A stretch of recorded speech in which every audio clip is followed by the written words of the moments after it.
And we're live.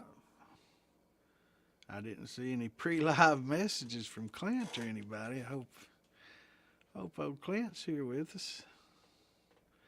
Hope everybody's having a good day today. Happy St. Patrick's Day.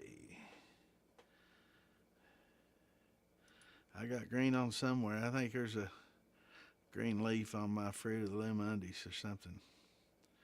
So I got green somewhere. I don't know. Are them grapes green on there?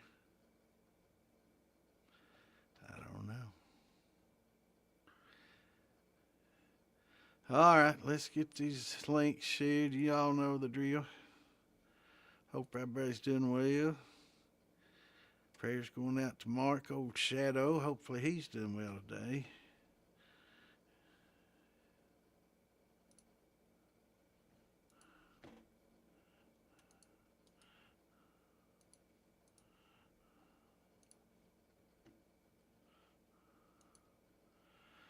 All right, let's see here. Let's get these links shared.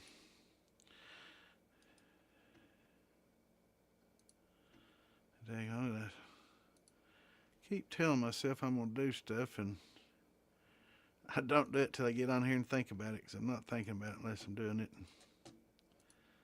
So I need to try to open these up in split windows so I can somewhat see what people are saying in here as they come in, and I share these. There's that YouTube notification. A little later than usual. Should be getting another one soon. Takes them about 20 some seconds usually. I think we're a little bit beyond that, but bear with us, y'all. For those just tuning in, I got to share links before we get this thing started, so stick around.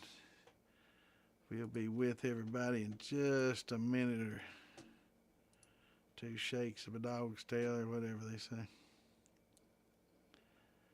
Shouldn't take long before Facebook slaps a limit on me. Hopefully we're unlimited like we were last week.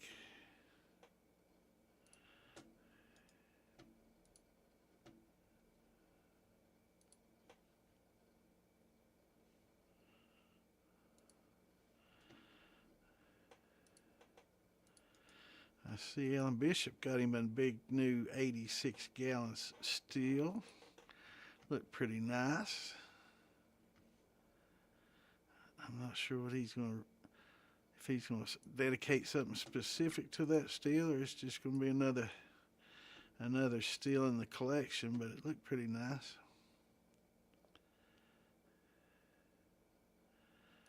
Wished I'd known he was in the market for one about that size. I could have put a couple on him.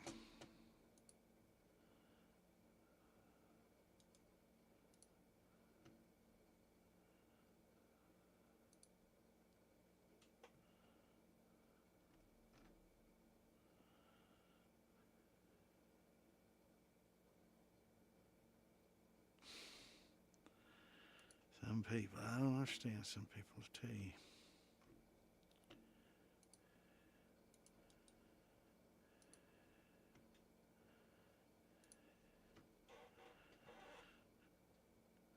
Some people are funny.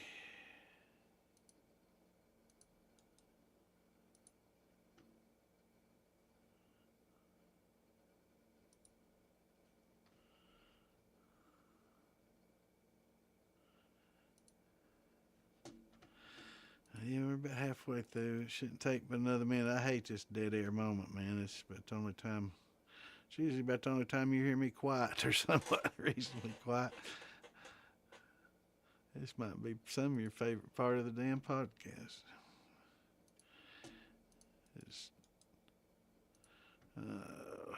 Is Clint with us yet? Let me jump in here and see if he's back. Easy. All right, good.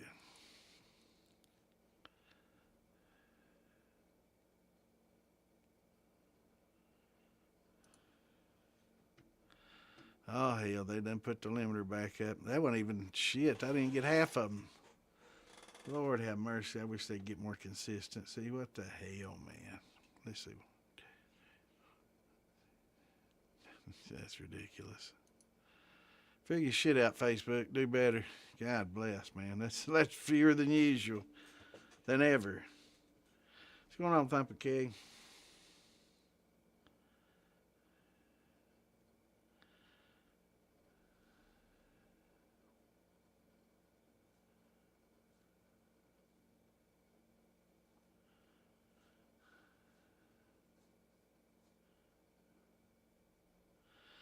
What's going on, JK?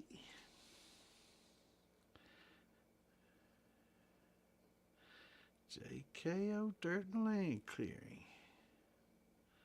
My grandfather used to do a little bit of land clearing. That's what he called it. He was a timber. What's going on, Cave Daddy? Good to see you, brother.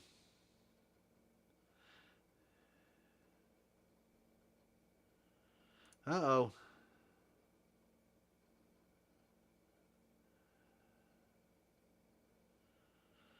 Oh, hell. Trying to get his truck running. What the hell's wrong with it?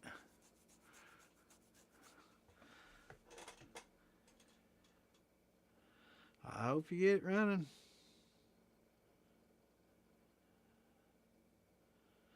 Well, that was mighty. I'll have to try to keep up tonight. What's going on, Jason? You can do shots now. That's good. Glad you're feeling better, brother, man. Good to hear. There's a success story. Got his rum. I remember talking about your rum. It was a very good success. That's awesome, man. That's good to hear. What's going on, Curtis? Good to see you, brother. What's up, JJ? Missed you last episode. What was it, Saturday? Missed you. What's going on, Patty? There he is. No problem, brother. Hope you're getting to feeling better. Hope you're getting to feeling better. So we'll do a shot for him right now.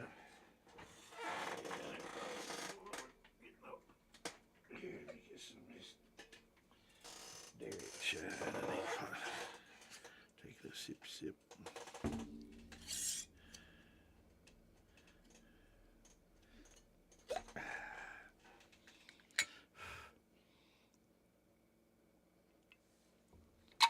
What's going on, Chris? Good to see you, brother.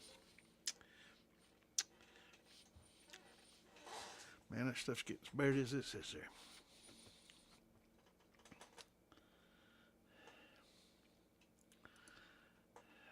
I saw that, man.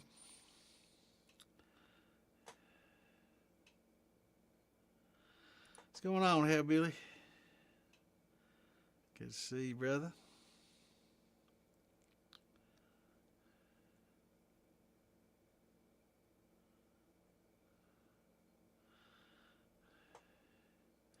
Your Chihuahua got some screen time. That's good. They photobomb you.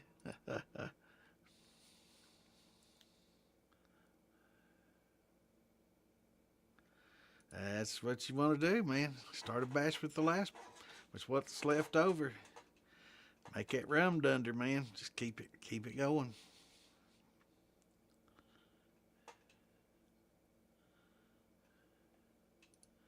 Get dunder struck. What's up, GW? That's right.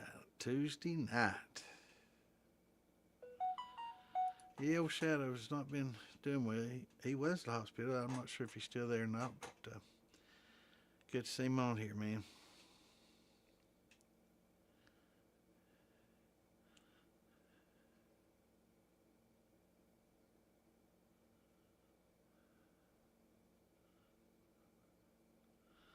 Good to see you, man.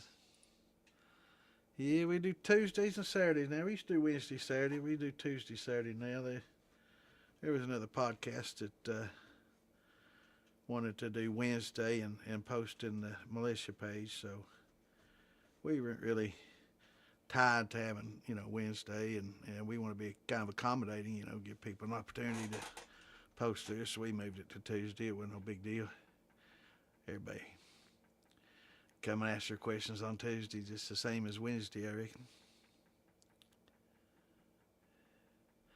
I know, man. I tell you that text to speech ain't much better when you talk like I do. It doesn't know what the hell I'm saying. Yeah, he's been dunderstruck, ain't he, JJ? He's got the bug now.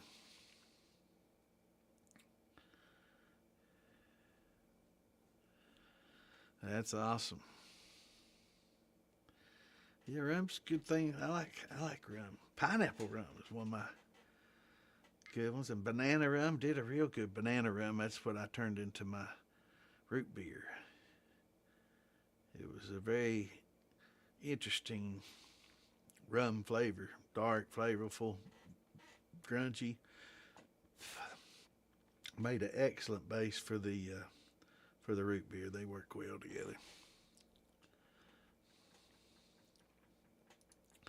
Just ordered some flaked and malted barley rye. Awesome. Looking to make some bourbon. Irish whiskey. That's good. Happy St. Patty's Day. Yeah, that's what I was talking about when I said dunderstruck. Man, I love that old AC/DC. I seen him when Bon Scott was still with him.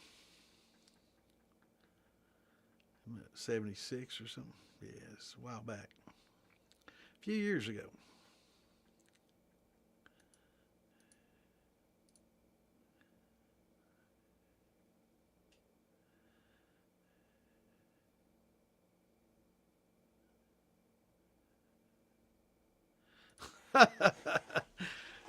After surgery, every time I take a shot of good booze, my pacemaker changes the channel on my TV set. Damn, I wonder what happened if it wasn't good booze. Might turn to another channel. Yeah, I was gonna say it might turn to The View. I don't even think Democrats like watching that shit.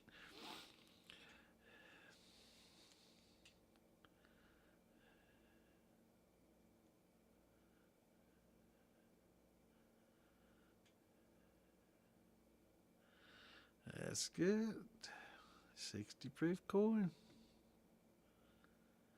Yeah, buddy. I love that old music. Come on, Colt. Good to see you, brother. Yeah, we'll do another sippy sip here. We just did one for... Yeah, turn for anyone porn channel. There you go.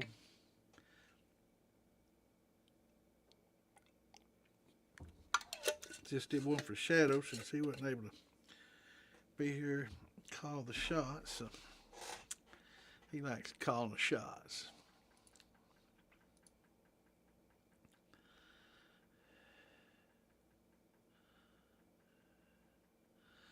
Awesome, awesome. Well, Clint, if y'all just tuning in, Clint's not going to be with us tonight. He's got to get his truck running. I don't remember him calling me asking me to diagnose it. I don't know. I could have told him what was wrong with it. Me and Hellbilly could have fixed it for him by now, but they didn't call and ask us.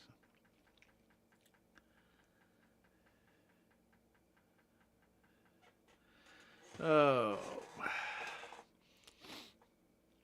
So hopefully some of the new people from last week or from Saturday will jump in here. JJ missed him. He's busy trying to make his Chihuahua famous.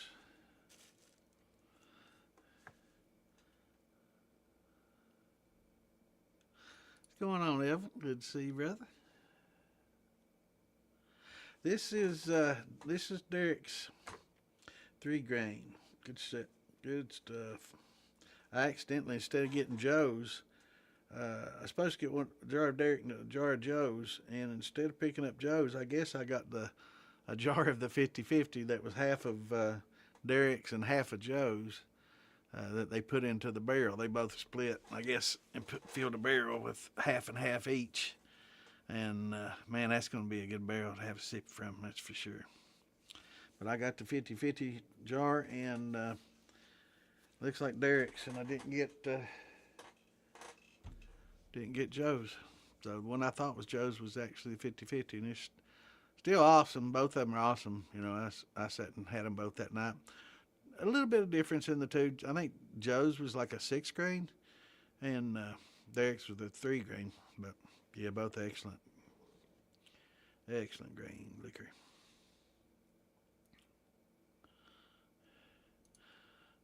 All right, George calling shots too. God damn, I'm gonna be drunk before the night's over. Everybody calling shots.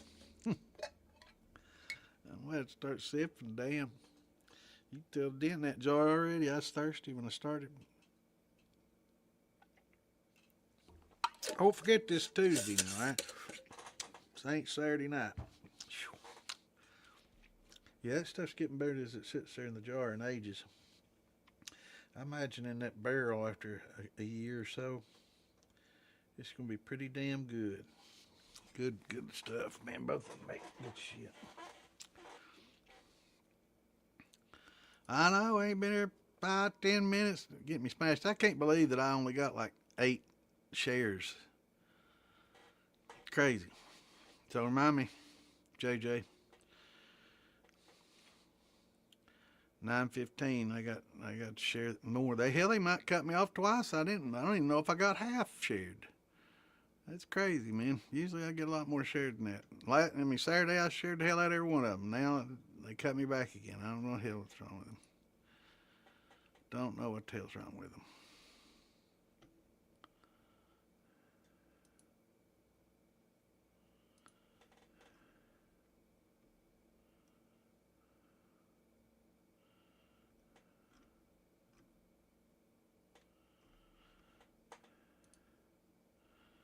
Well, we'll see. 1, 2,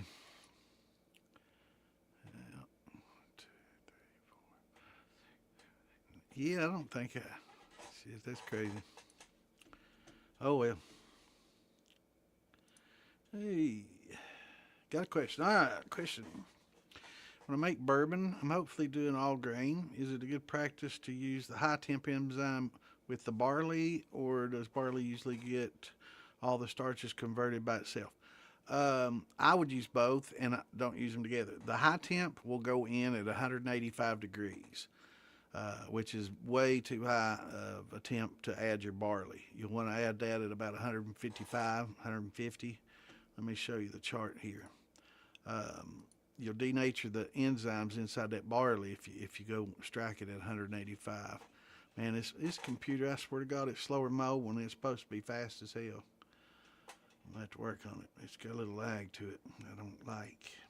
It's doing that in my gaming too. So, and it's supposed to be a lot faster than this old little HP sitting over here that I paid $500 for. I got more than a damn video card on this one than I do in that whole PC right there. This is crazy. It should be very, very fast. And I know it's got some software in there that's running in the background. I just got to figure out what the hell it is and clean up a lot of this background stuff. I know I got some, let me see here where that chart is.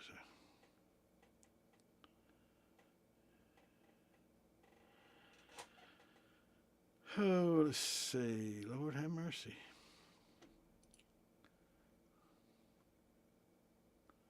I gotta get this shit organized better. How in the hell is it not right there, though?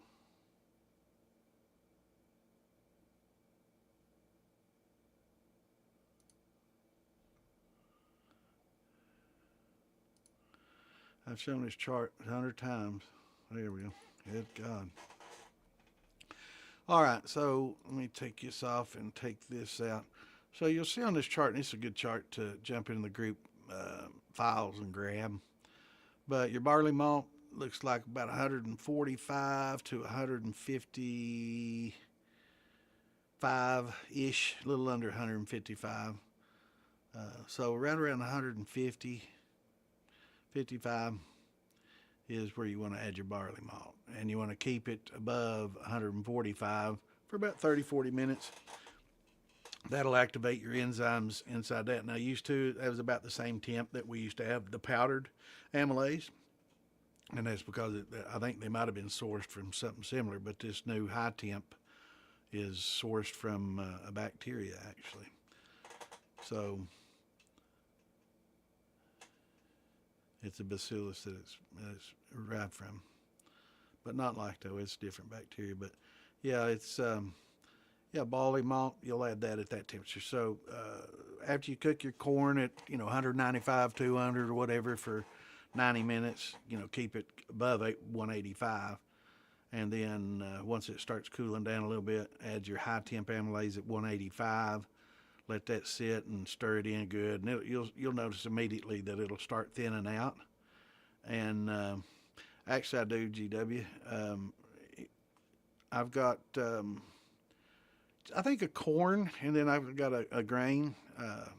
Yeah, I've got that in DIY Shining Stuff, and it should be in the militia files as well. I'll give you the name to it in just a minute. I'll look it up and see. I can't remember what the name of it was, but I tried to name it to where people would know what it was. It was a pretty long name. But yeah, you just add that grains. If you add it at a higher temperature, it'll denature that alpha and beta and glucoamylase that are in that. So if you can add it at about 155 and hold it above 145 for about 45 minutes, you should be good.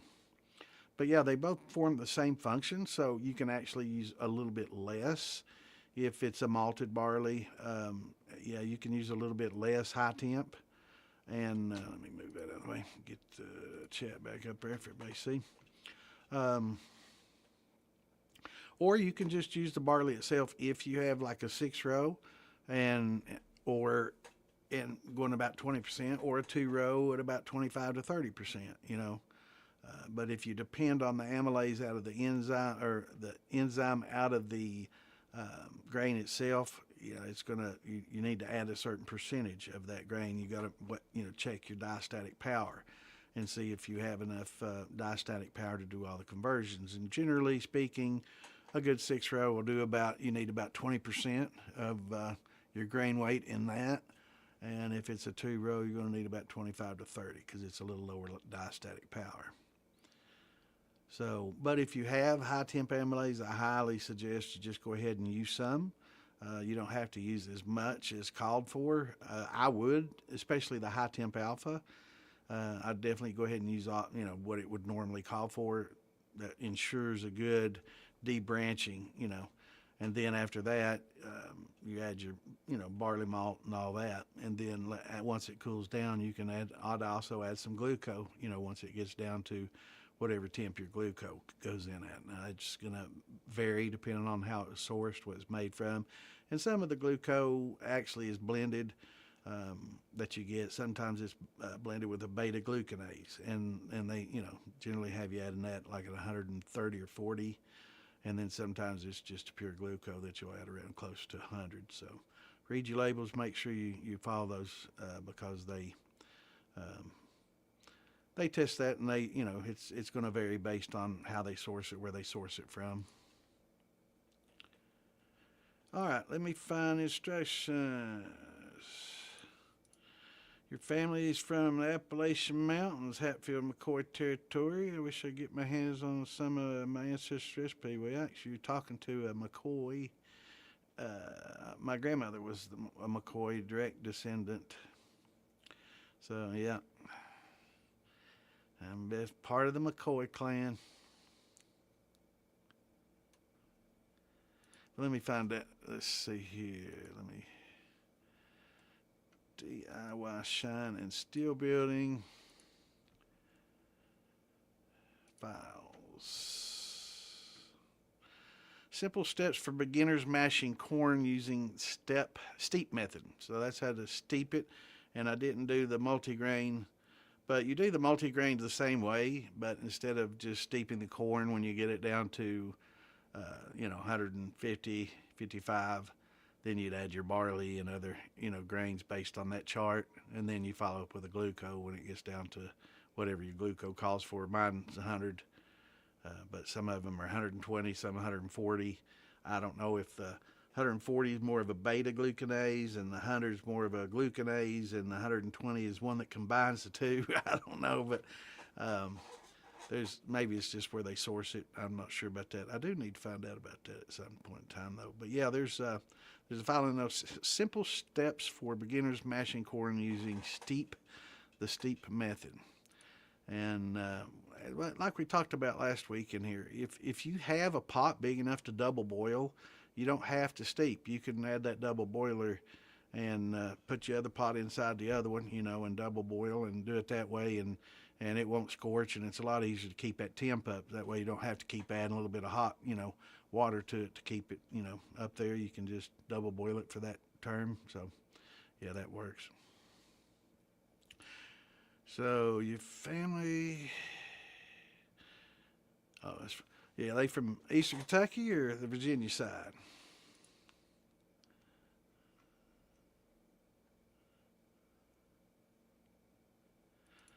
No, yeah. If you're using the high temp alpha and the glucoamylase, you don't need to worry about how much. No, that's the beauty of using that high temp and the gluco is now you don't have to worry about the ratios, right? You don't have to get the 20, 25, 30% and do all your diastatic powering and do all the figuring. Now it's just basically you don't even have to have malted. So and it helps a lot because a lot of the 6-row wasn't as flavorful as 2-row. You get a lot more flavored 2-row as 6-row, and reason being is 2-row barley's been used in beer making for ages. It's what the Europeans use, and it's been used for ages, and I mean ages, many, many, many years. So they've created and selectively bred a lot of more interesting flavored 2-rows, and it's got better flavor. Got a lot better flavor than your standard 6-row, but 6-row hasn't been considered a distiller's malt because it has that high diastatic, which beer makers don't really care about because they're just getting 6%. They don't care about that. It's not a goal for them, so they're not shooting for a higher proof like what we do. Awesome, you're good to go then, brother. No problem, man. That's what we're here for. But yeah, just cook that, gelatinize that corn at 185, 90 plus. If you can double boil it, it's a lot easier to do than steep. Again, keep it up, and to keep it that temperature, right? So if you need 10 gallons to finish your recipe, then start with 8, and then keep 2 boiling on the side. That way you can just keep adding a little bit of boiling water to it to keep its temp up for the full 90 minutes to 2 hours. And then when you're done, you can just dump it on in there and stir it in good. And when it cools to 185, then throw that high temp on it, and it'll thin out real well for you.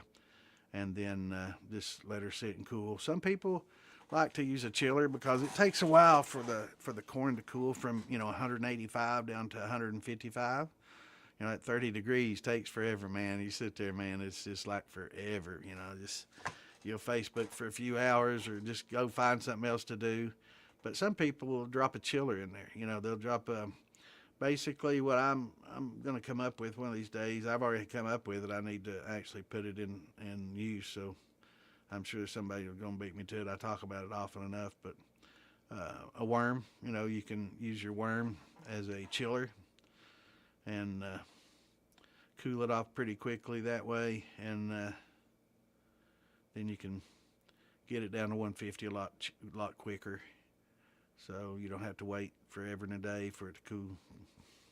It takes a long time. If you've done it, I'm talking about, man. You'll sit there for a long time. But stirring it helps it cool quicker too.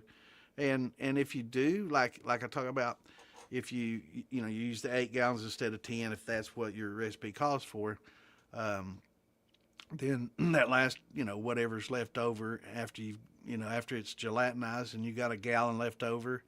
Instead of just dumping that hot in there, you can get some really, really cold, right, and dump in there on it.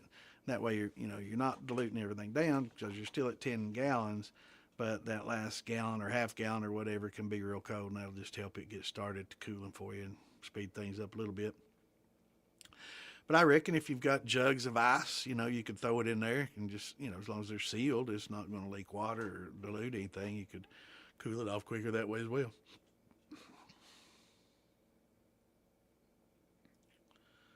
Yeah, a lot of people, it's changed. It's changed the way a lot of people do things anymore, man. It's Yeah, oh yeah, you couldn't find it back home. That's why we made sugar mash. You know, it's or thin mash with sugars and stuff because we didn't like we couldn't get no high temp amylase, wasn't nothing like that, and you couldn't get malted barley in Eastern Kentucky. You can you can malt your corn, but trying to malt corn and cook that real slow so you wouldn't denature for about 11, 12 hours. You think steeping and that's why I scorched a lot back then. It was real hard to do, so that's why we end up just using sugar because that was just the easiest way. It was hard to make a malted corn liquor because like I talk, you get that temperature too high, it denatures that corn alpha and with the amylase and endogenic amylase that's in the corn, and you denature it, and you get no conversion. So you just have to add sugar anyway. So yeah, it'd take 10, 12 hours to cook that real slow because you can only get to like 140 degrees. It was a slow cook for a long period of time. Low temp, it's slow. Yeah, it was like, yeah, it wasn't good. West Virginia side, cool. Happy St. Patty's Day. Yeah, let's have a drink for the Irish. I got a lot of Irish descent. There's some of that McCoy blood. That's part of the Irish in my family. We got Calls, Greers, a lot of Irish. Scots too.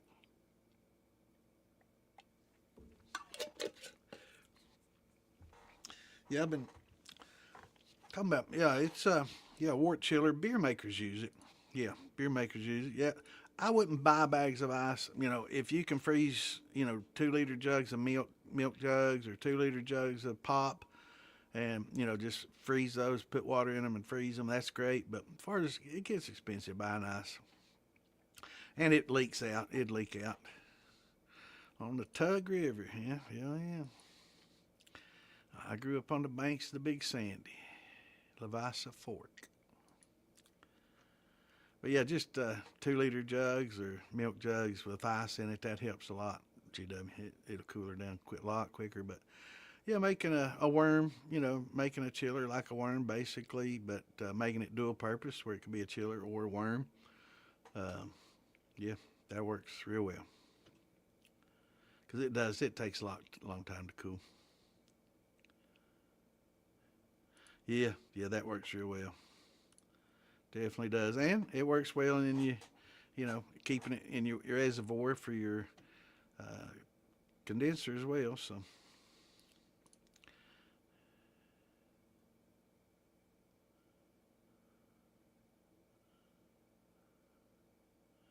Yeah, you just recirculate it, with the same reservoir that you're using for your condenser. Just throw a few jugs of ice in there and recirculate it. Yeah, works well. Yeah, malting is a pain in the ass. Cooking it's even worse. I'd rather malt corn than cook malted corn, though. God bless, I'll never do that again. Man, I tell you what, that high temp is revolutionized things for corn liquor. It's made it so much easier. If you have a 50-gallon mash, that means you're going to have about at least 100 pounds of corn, and so for 50, now you mean a 50-gallon barrel?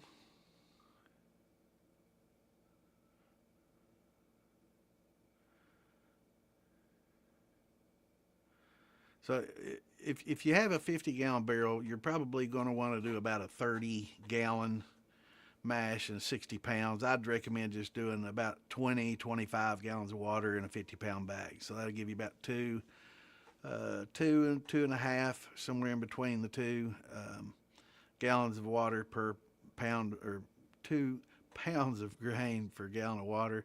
But 2.5 in that range.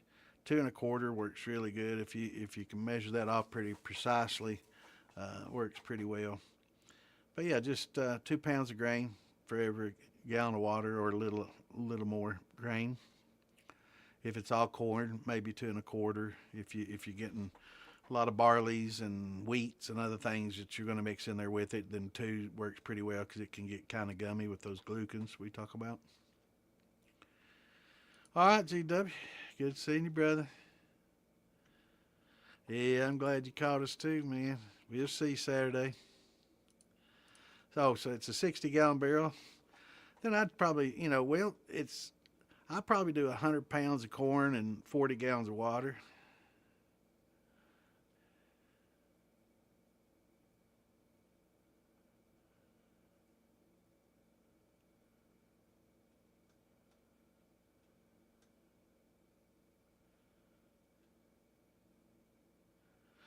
Absolutely. And I mean, it's not like it's going to go bad, You just go out there and dip out, 5 or 10 gallons, whatever your still is, every time you need some. You don't have to size your mash barrels with your still. A lot of people make that mistake and they think, oh, I've got a 10-gallon still. I don't need to make 40 gallons of mash. And it's like, why not? It's a lot easier to do it all at once than to drag everything out, 4 times and do 10 gallons each time than to do 40 once. Hell of a lot easier. So, yeah, I agree, JJ. It's much easier to go that route. Definitely go bigger than what you need. It settles out more. It's got time to settle, and it's a lot less work. Gives you time to do other things. Yeah.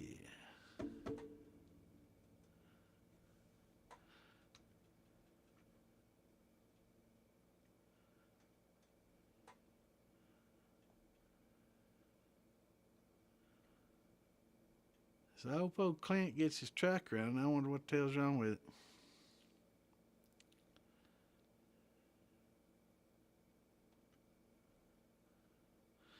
Two to one. Yeah, I do about two and a quarter.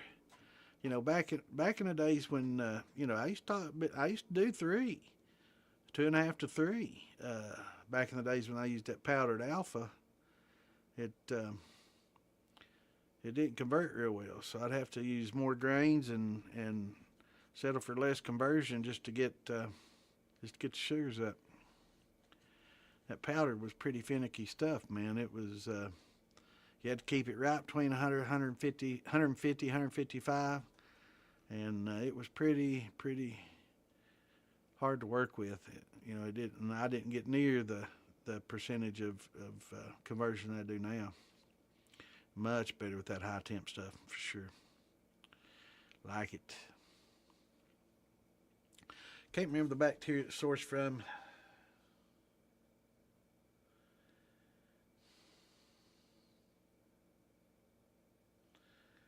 Yeah, I can't remember what it was. I've researched it and read about it. Yeah, hell, let's see. Might as well check it out. It's gonna sit here and weigh on my mind if I don't. What bacteria is high temp?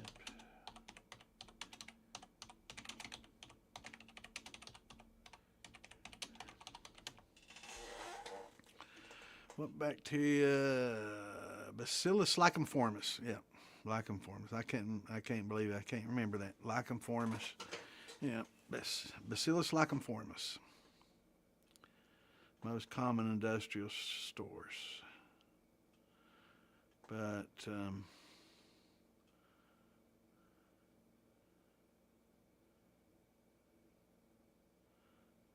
there's also one called Bacillus styrothermus.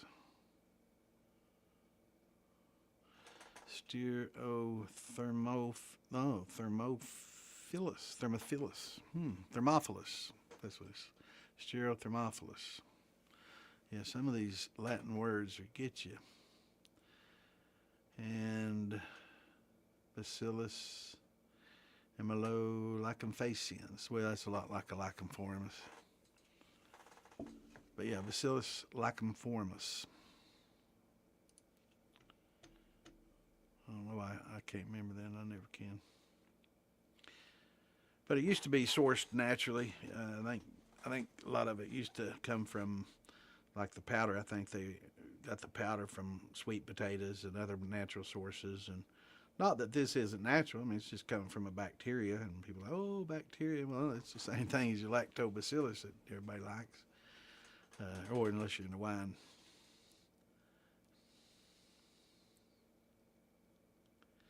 Ain't got no gas in it. That's funny.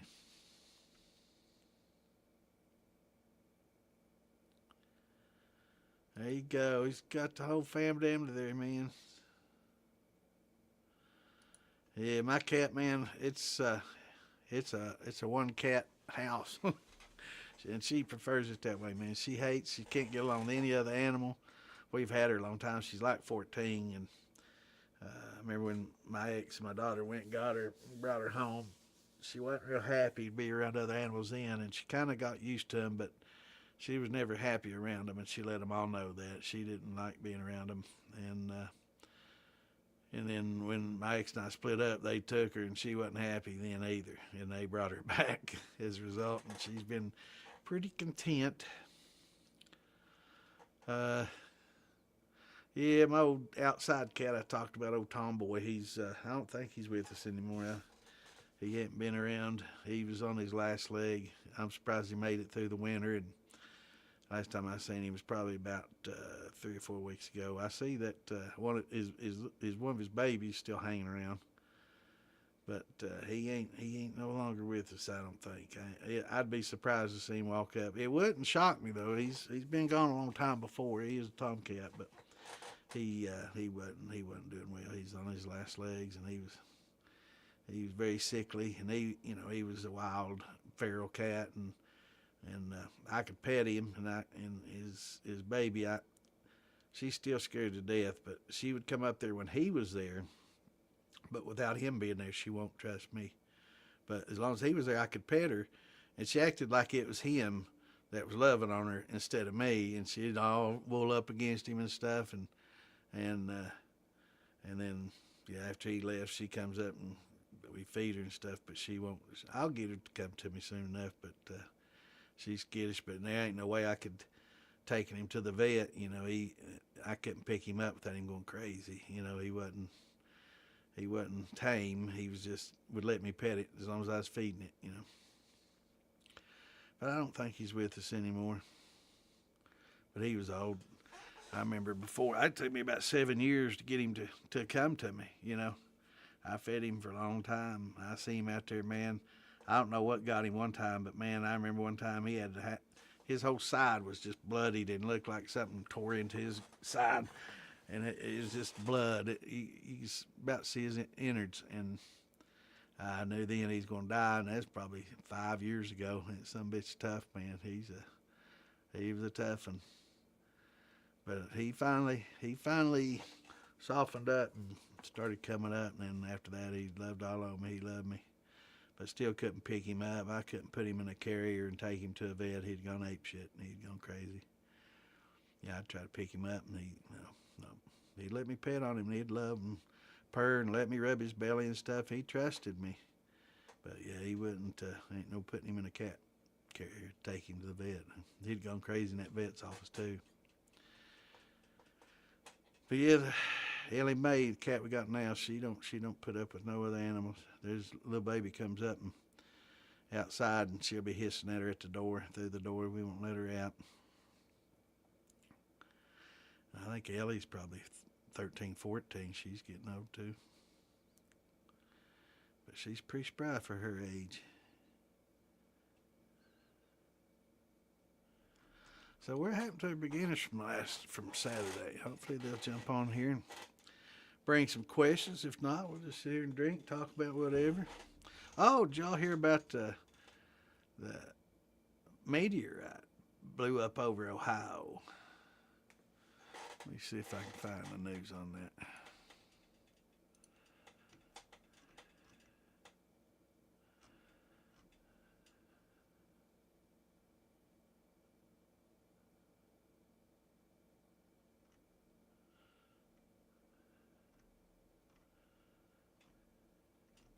I wonder if anybody bought any of these Vever post hole diggers. I've been looking at one. I got to put a fence up, and hell, I think I can buy this one. It's about the same damn price. I could probably rent one from Home Depot if it'll last. $120 for a 55cc, 54, 55, maybe 52 to 55, somewhere in that range. CC post hole digger. $120 ain't too bad if it'll last. It'd also be nice to put plants and stuff in the ground, you know. I'm looking for that. I'm gonna have to try another news source here to see what.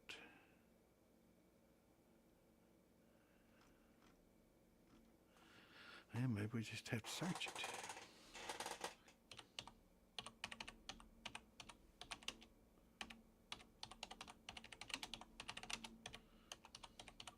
But yeah, they heard a boom. Yeah, here we go.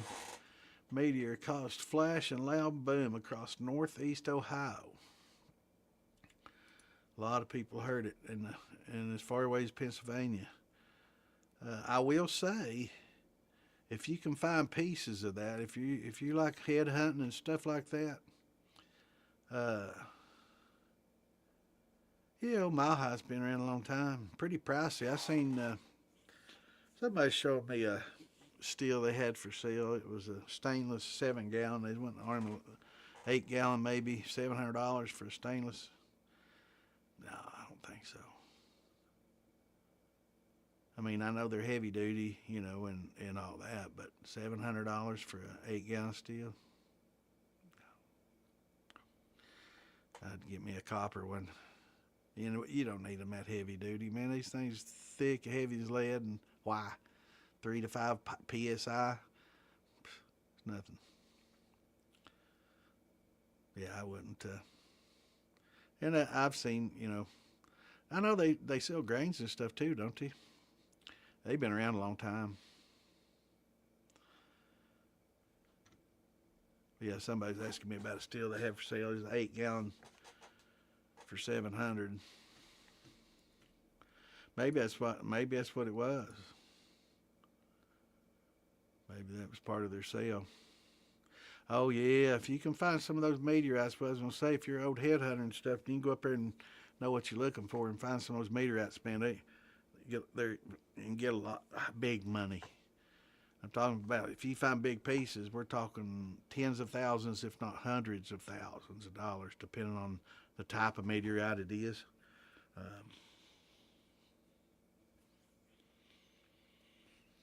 Yeah, there is, man. Yeah, they are a lot of checkbook shiners. Yes, sir. I like it. They don't make that liquor no better. No, I saw the 8-gallon. I mean, they're heavy duty steels. They're not bad. I'm not gonna say nothing bad about them. I mean, they're good quality heavy duty steel. But for $700 for 8 gallons, I don't think so. If it had been,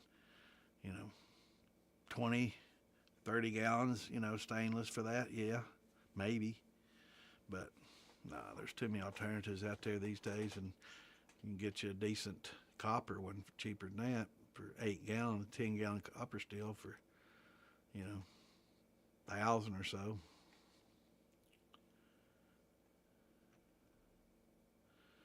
And you can get decent. I mean, it's not these Vevers and stuff. They're not as heavy duty. I mean that steel you've shown me. I mean, it was more heavy duty probably than a keg even. They're really thick, overbuilt, and I don't know why they don't need them that heavy and that big. They're real heavy. It's just overbuilt, over-engineered. Put a lot of expense in that. I mean, if you're that same exact type steel in a 80, like Allen God or something like that, yeah, I could see somebody investing in a heavy, thick, heavy duty 80, 100, 120 gallons up and up, steel that has a lot of volume that it's going to hold. But for 8 gallons, come on, man, that's silly. Yeah. Because some of those big ones are jacketed, and stuff, and yeah, they got to be pretty heavy duty to hold that much liquid and be jacketed at the same time. So yeah, I agree. Yeah, there's a lot of better alternatives for that kind of money, and I'd go bigger. He was looking at that or a 10-gallon copper, and and I definitely recommended the 10-gallon copper over that. Just A, because it's bigger, and B, because it was copper and going to be better for them.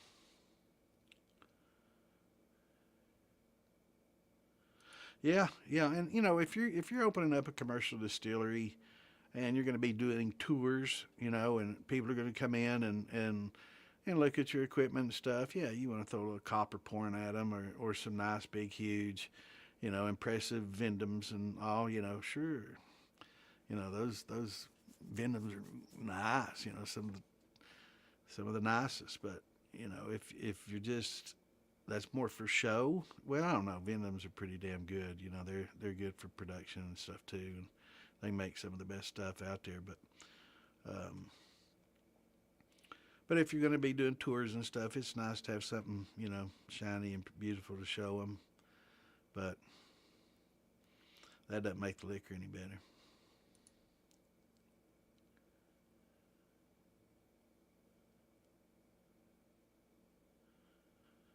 Yeah, what's going on, Master Brother? It's good to see you, brother.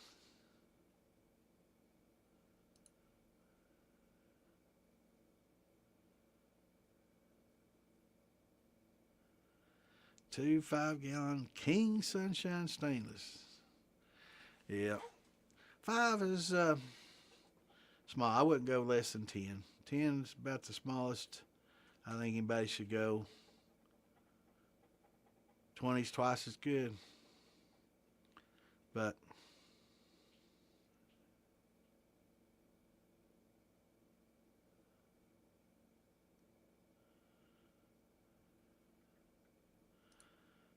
can you?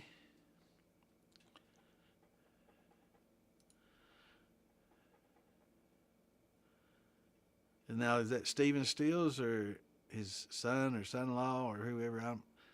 You know, they definitely a difference. But yeah, there's a lot of people out there that, and for about $300 or $400, you can get a sheet and build your own. That's the best. What you use for thumpers now? Yeah, yeah. I'd highly recommend anybody that's even remotely handy, that's got the time, build it. I mean, it doesn't have to be pretty. It just has to not leak. That's it. It doesn't have to be pretty. You know, that's if it's Stevens, that's good quality work. Might take a while though. I don't know how far behind he is. I don't know. He may have a big inventory built up and ready to go. I don't know. But I recommend anybody that's fairly handy, build your own.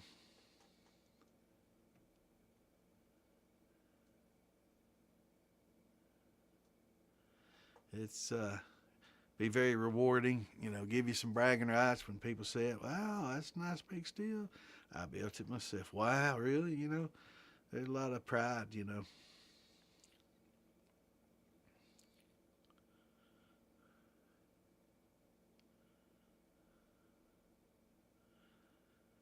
Not that tough to do. It's easy to solder, very malleable. You can make it work about any way you want to. Almost, get that 20 ounce, and a little on the stiff side, but it's. I'm gonna make one. I've got a sheet in there. I've had it for about a year, almost maybe a year and a half now. I just need to find time and just do it. I need to get a table big enough cleared off where I can do it. Man, I got so much shit in this house, and after my mom and sister both passed away on me, and Ann moved in, shit, it's just been piling up, and piling up more, and now it looks like a damn hoarder's house. I got to get rid of some of this shit so I can have room to move.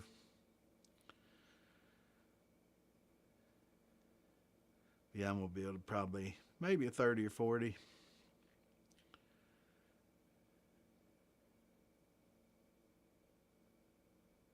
Yeah, I'm familiar with it.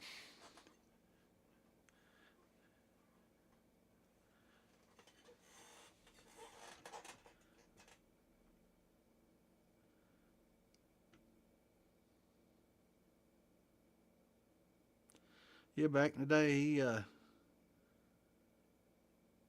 been around a long time. Back in the day, he had some pretty nice stuff. He slowed down a lot though. I think, well, I don't know. He may be back, but at one point in time, I think he was going to move the business off to his son and semi-retire. I don't know how well that worked.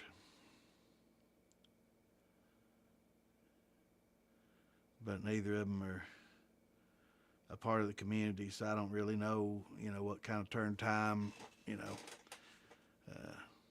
I don't know many people in the community that have bought from them. Most of them, deal within the community with people that they know and can trust. Not saying that they're not trustworthy. I do know some people that has steals, and they're good work. But I just don't know what kind of turn time and all that kind of stuff.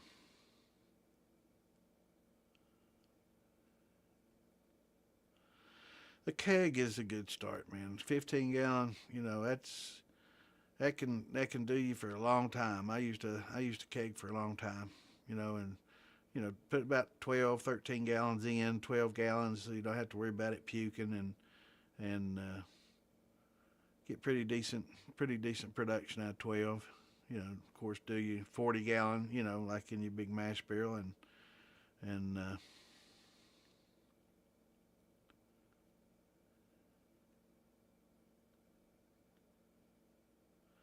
yeah, he had a lot of unions. Yeah, compression fittings and unions. I prefer the tri-clamps.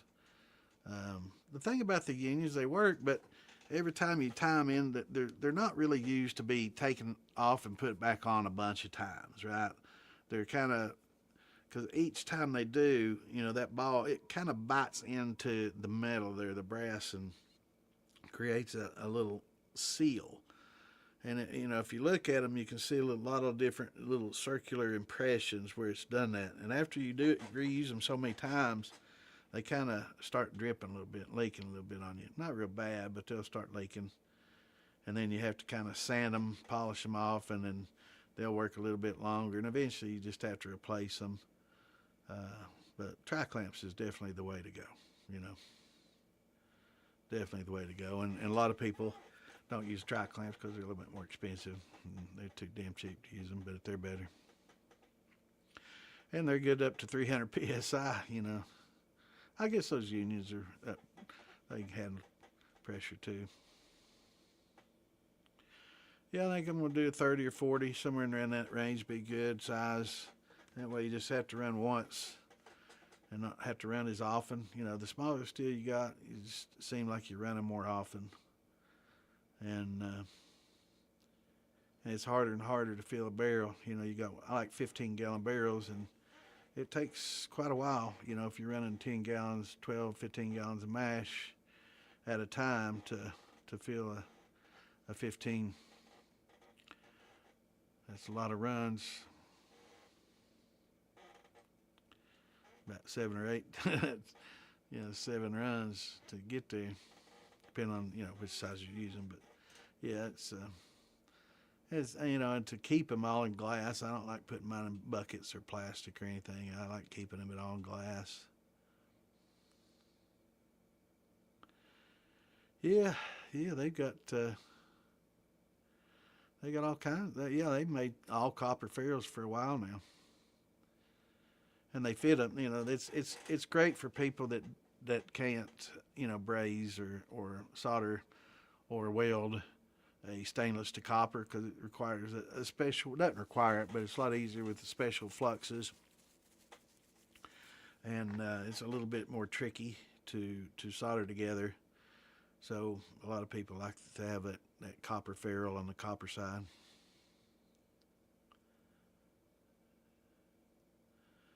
Right. Yeah. Yeah, I agree. Elvin. Yeah, it's very modular. It's like Lincoln Logs or Legos, man. It gives you, sky's the limit. It's so much more modular, for sure, 100%. And that's what I love about it, man. You can get very creative with tri-clamps. I love them too. I love them too, Mash Bro. Definitely.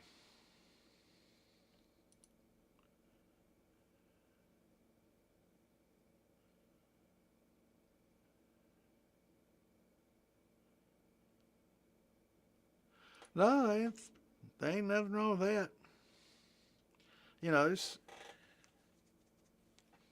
but I like it, but I like to be able to take that simple little pot rig and be able to take that cap off and put a column on there if I wanted to. So you can still have that simple pot, but at the same time make it modular. So you can take that horse head off there and put in a column or put in, you know, infusers or gin baskets and gin rigs, and start being able to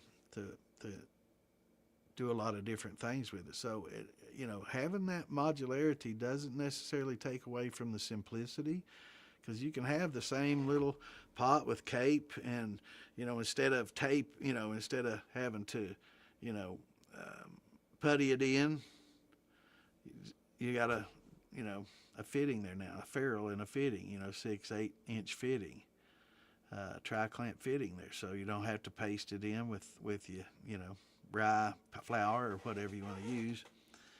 And you still got your horse head and your line arm and all that coming off of it. So, but now you can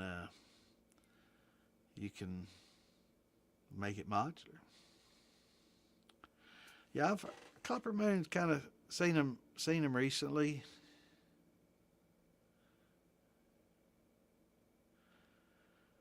But I don't know them yet. They kind of been around more recently. I don't know them real well. Ask around the group. Ask Tom and Phil about them. I don't know them real well. I know they've been around a little bit now, months wise, but I don't haven't met them.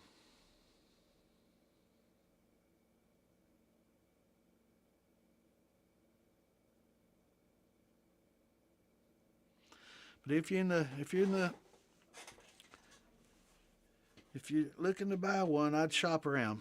Master Brothers, I'd do. I'd kind of take what other people are offering, and kind of make a little notes, and I'd ask around. I'd ask Phil, I'd ask Jason Wade, I'd ask Tiger, I'd ask Tracy. I'd ask everybody. Kind of shop around and find out who's busy, who's not, who might have something on the shelf they're ready to sell, and who's not able to get it.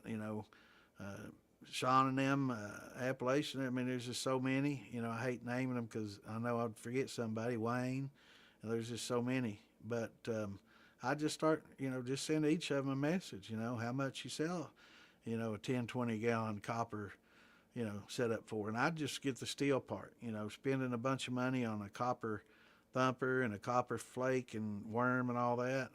That drives the cost up a lot. So you might be able to save half, or at least a bunch, if you just buy the copper pot off of it. Because you don't have to have a thumper. You can buy that later, especially because the tri-clamps. You can get all that later and have somebody make you one pretty cheap. If you want to add it to it later. But I'd definitely shop around and ask around, and get some prices from everybody. All right, 9:04. Let's wait another 10 minutes, and I can share. Hopefully, I can share the rest of the damn links. I don't know. We'll see. We will see. That's crazy. I couldn't share more than that. What do I think of Moonshiner Jerry Benson steam-driven submarine pot with multi-plate column?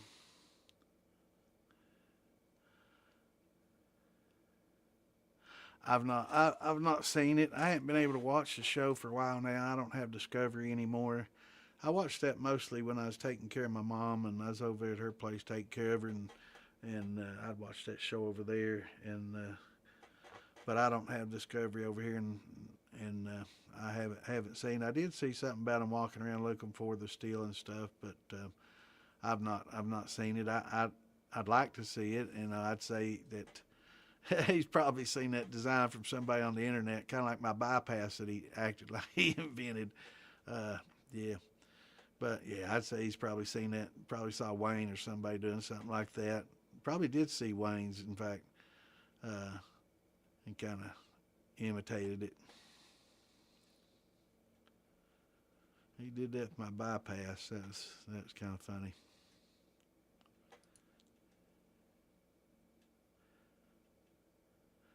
Yeah, I'd shop around, brother, for sure.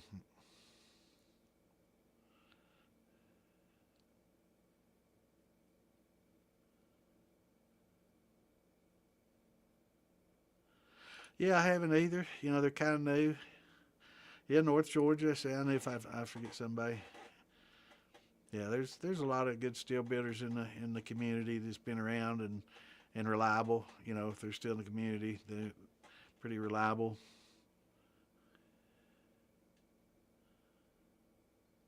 Yeah, I don't watch a lot of TV, and what I do, I watch on Netflix, and we got Paramount and Netflix, and I've got internet TV. Man, it shows me every damn channel coming and going. I think except Discovery.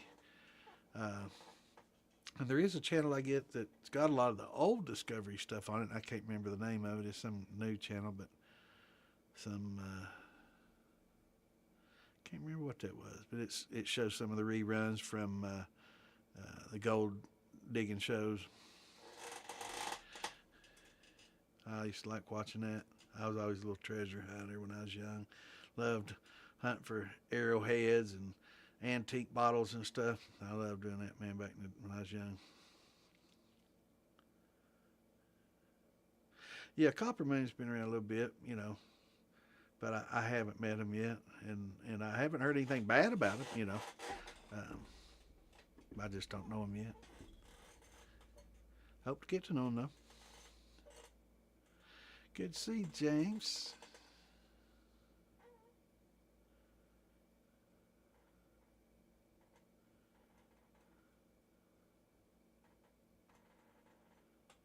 Herbie, isn't it? Herbie.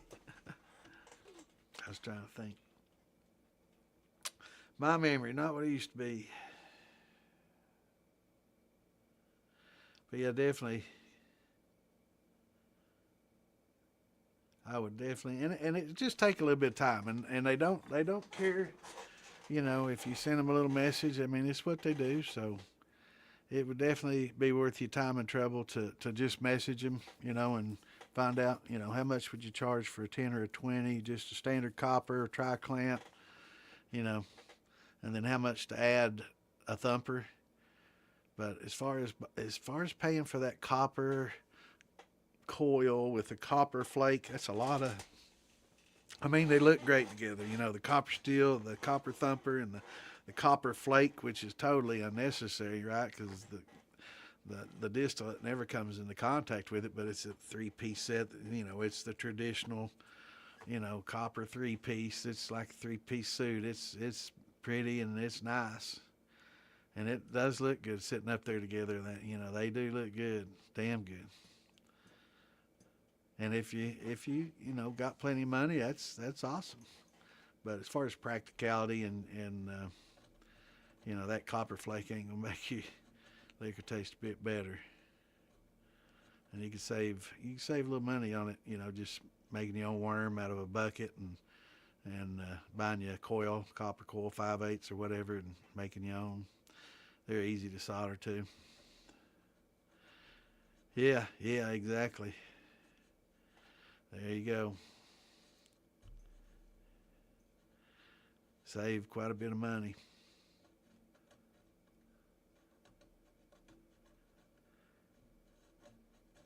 And they make bulkhead fittings that'll go right through that plastic, and you tighten it up, and it'll pinch down on that worm, or you can, you know, epoxy it in, or you know, there are a lot of ways to grommets. I've seen people use grommets even. You know, it's a lot of ways to do it. If you're outside, you know, having a little bit of a drip, it doesn't bother you. Grommets are real easy to work with. But you know, they make some bulkhead fittings that you can solder and go right through that plastic, and you know, it won't be a problem at all.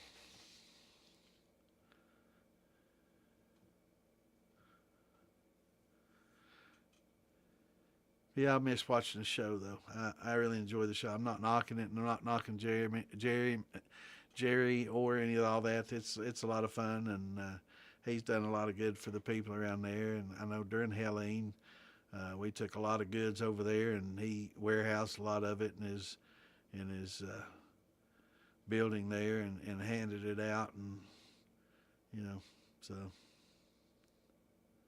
I don't know all the details. I'm sure there's a lot of people out there that like him and don't like him. Mike, I think Mike became the villain of the show, and you know, he's not a bad guy, but there's a lot of people.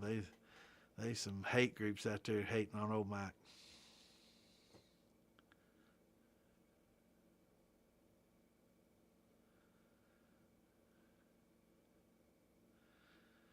He's a snob. Who, Jerry or Mike?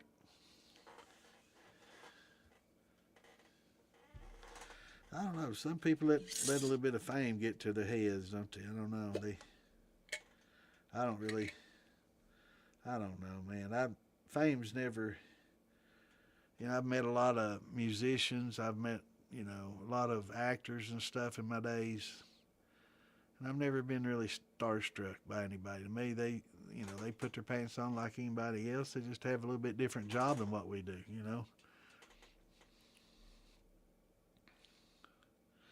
Yep, yep. It's all a show.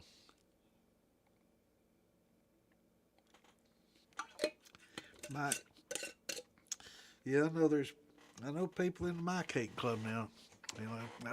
Admins of the damn page, Facebook page. It's all funny. But let's see. Let me see if I can share any of these damn links yet. Hopefully it's time I can squeeze a few out.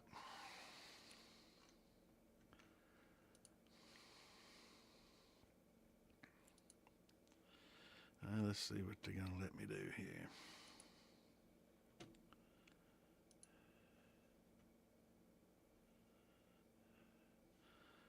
Well, let me get one out. Let's see if I can get them done.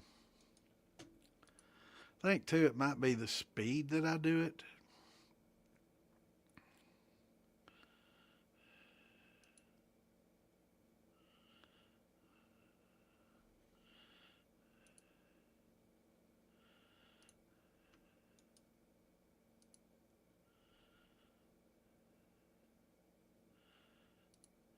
Maybe I'm just posting them too quick and they think it's a bot doing it or something. They don't like those bots.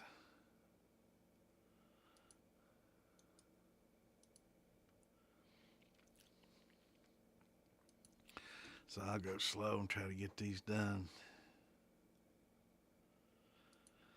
I had a bunch of questions tonight. That's a good night, though. I got Clint off. So we've not been overloaded with questions. So I've been able to keep up, finally. I'm going to blame Clint for me not being able to keep up.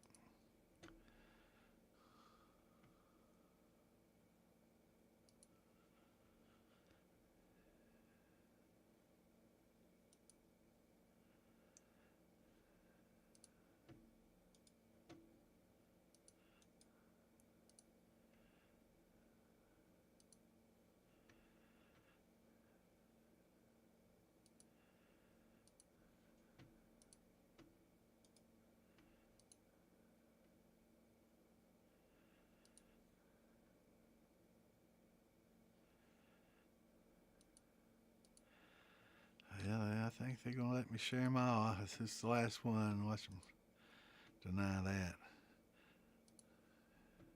Ha! They did. I can't believe it. God damn them. Oh my God. Do better, Facebook. God damn, that sucks. That's bullshit. That's bullshit. Same damn groups I share to every week for years. I've been doing this. You'd think they'd have that shit. Last week, Saturday, perfect. Shared every damn one of them. I don't know. I don't know what the hell's wrong with them. And if you're in one of the groups I share to and you don't want me sharing to your group, send me a message. Don't if you're complaining to Facebook and that's why it's happening, let me know. I promise I'll quit sharing it to you if that's the case. But it seems like sometimes I can share it every damn one of them after a while, and a little bit more, a little bit more, a little bit more. Then all of a sudden, boom, can't even share half of them again. I don't know what the hell's going on. Where can I procure a roll of pH strips that shipping is not 3 times the price of the strips themselves? I get mine off Amazon. I've got Prime free shipping, and I will share the link. I'll share a picture of it, of what I get. And they're for kombucha, which is basically a tea, fermented tea, and it deals with the same pHs that we do. 1 to 7, because we don't care about anything above 7. We shouldn't even be near anything, high pH like that, and alkaline for many reasons, but bacteria, being one of the most, because it's things that are higher in pH tend to be breeding grounds for bacteria. So let me get my kombucha.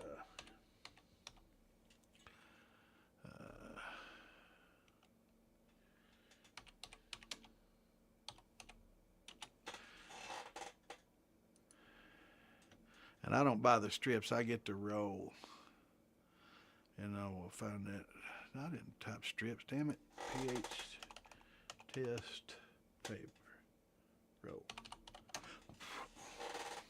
There it is. $13. I think it might have gone up a little bit. There's $10 for the same damn one. Hydron. Yeah, that's... Who is that? Somebody put their name on it and sells it for $3 more. No doubt they buy it from this. So let me get you a picture. Oh, wait. No, that ain't it. Wait a minute. That goes to 13. Let me get the right one here. Yep, this one. $10.99. I didn't know that same company put out one that does more. Let me get a screenshot of it.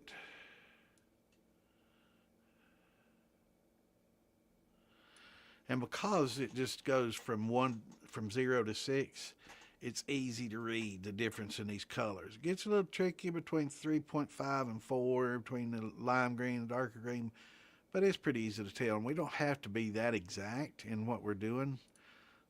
But this stuff, it's $10 a roll and lasts a long, long time. They say use an inch. That paper don't know how much you're using. Use a ½ inch and some tweezers. I put mine, I'll tear off a ½ inch, and that way you get twice as many uses. And hell, ½ inch if you want to, using tweezers, and then I just dip it down in there and read it. And it's instant, you can read it in just a few seconds. It'll change, and then just rinse off your tweezers. But that's the best way to do it, and it'll last forever. Don't tear. You don't need a whole ½ inch or inch. Just a little ½ inch, ½ inch, and you'll get a lot more uses out of it. But let me post that pic for you. Screenshots. Look how slow this is. My old PC a lot faster than that shit, man. I gotta fix that, man. That's hurt me in gaming, damn it. I'm getting shot while I'm trying to shoot at people and I'm not able to. But yeah, this stuff right here, $10.99, free shipping. I'm not sure. Might be free shipping even if you're not Prime. A lot of stuff is. But yeah, does a great job. Starts a little tough between 2 and 2.5. And 3.5 and 4 a little tough, but it's, you'll know if you're in the 5s or in the 4s or in the 2s pretty easily. It exactly is it 2.175. Like a digital. We don't need that kind of accuracy. This isn't a laboratory. This isn't life or death. We don't have somebody laying on the table that we're performing surgery on where we need that kind of accuracy and critical. But yeah, write that down. Hydron, that's exactly the ones I use. They work great. And it's got like this little dispenser, tears right off, boom, and put them in your tweezers. Don't get it on your fingers. You got acid, on your fingers, and you might have something on your fingers that's influencing it. So clean your hands before you tear it off. Make sure they're not wet, and then put them in some tweezers and just dip it down in, and it'll give you a good reading. And that's all you need, really. You don't need those expensive pens and all that. I've used the pens. I use the cheap ones, and they work fine.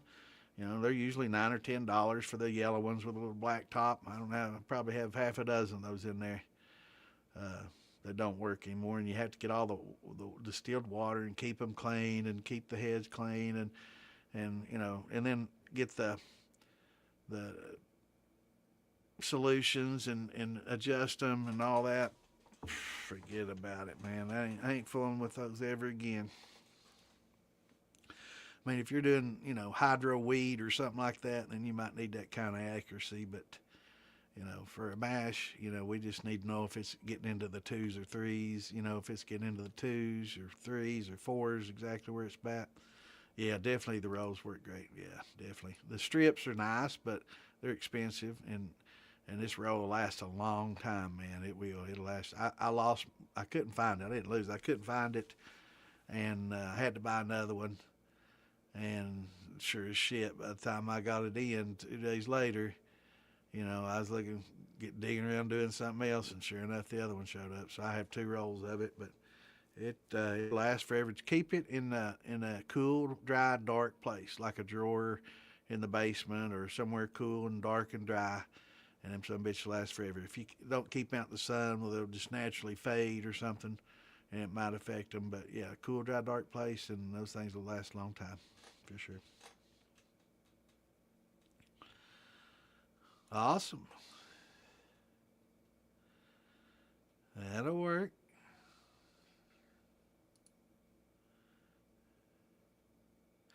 Yeah, the strips are tough because most of them go from like 0 to 14, right? And there's so little difference in the colors between them, man. These, where they go 0 to 6, you know, which is the pHs that we're dealing with. You know, you don't want to be above 6. You know, we start at 5.3 and it stays there and gets more acidic as we go.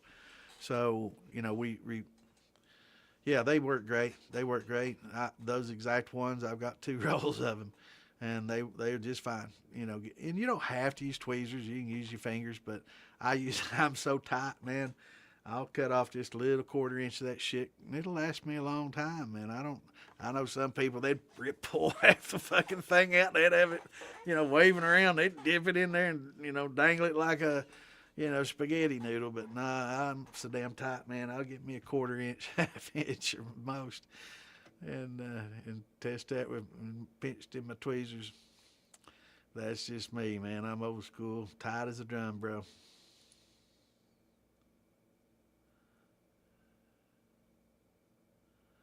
Yeah. Let me put them back up here. It's really easy to tell the difference. Like I say, between 2.25, it's a little difficult, but we know for around in that area, it's orange instead of like 3, where it's more yellow, right? So it's pretty easy to tell. So we know for, you know, kind of medium green there, it's easy to tell the 5.3 range, you know, good. And we don't have to be exact. We just need to be in the ballpark, you know. And what's going on, Kimbo? Good to see you, brother. There's another pet lover.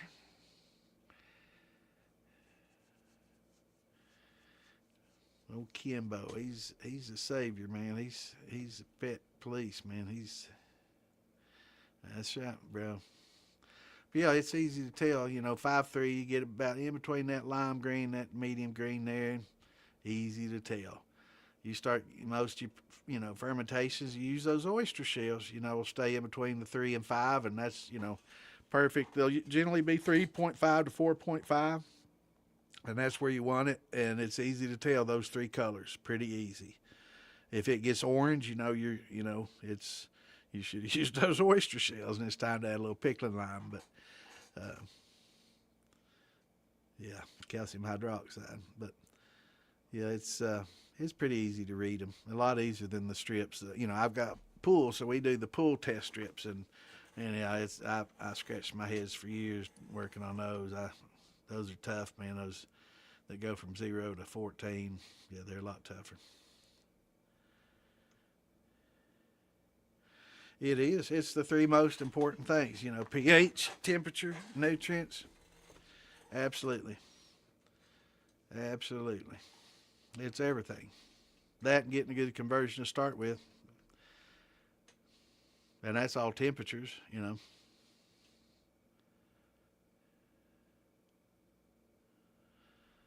Yeah. Yeah, man. You don't lick your fingers?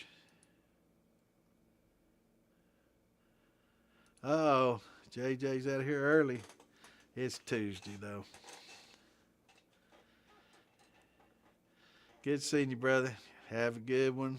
We'll see you Saturday. Have a great week, brother. Take care of them animals. So he's got a pit bull, a chihuahua, and a couple of cats with a couple missing. So hopefully them missing cats come back. They tend to stray and come back. Hopefully they come back, brother. How you been, Scott? Good to see you. Old Clint ain't with us tonight. He's working on his truck. His truck broke down. He didn't even need our help fixing it. I don't know what the hell to think about that. I told him me and Hellbelly could have had it fixed by now, but he ain't listening. So how much snow did y'all get up there, Mr. Palin? Palins, that's Sarah's brother, man.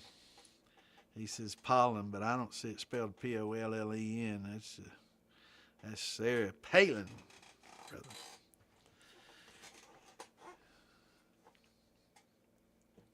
I know he loves it when I call him that. I bet he likes old Sarah Palin, though. I would like to. She ain't too bad on the eye.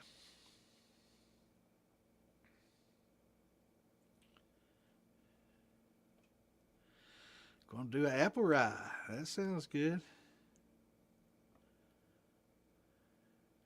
Just got 20 puppies.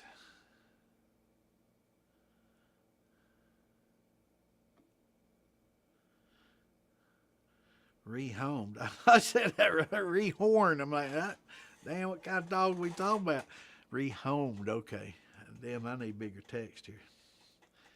That's good, brother.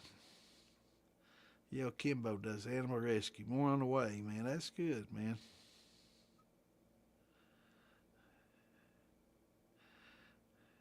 How much snow you got up there?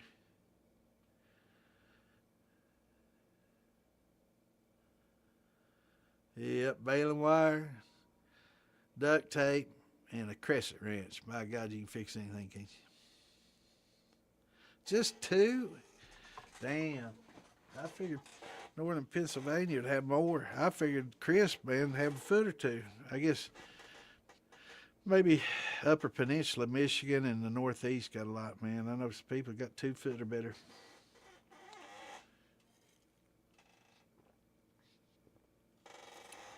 It just we got enough not even to cover the ground, and then Roger and them got like a couple few inches in eastern Kentucky.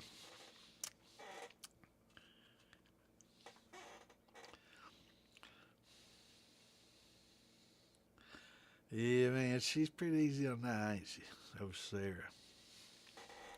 Drill, baby, drill. Can you imagine?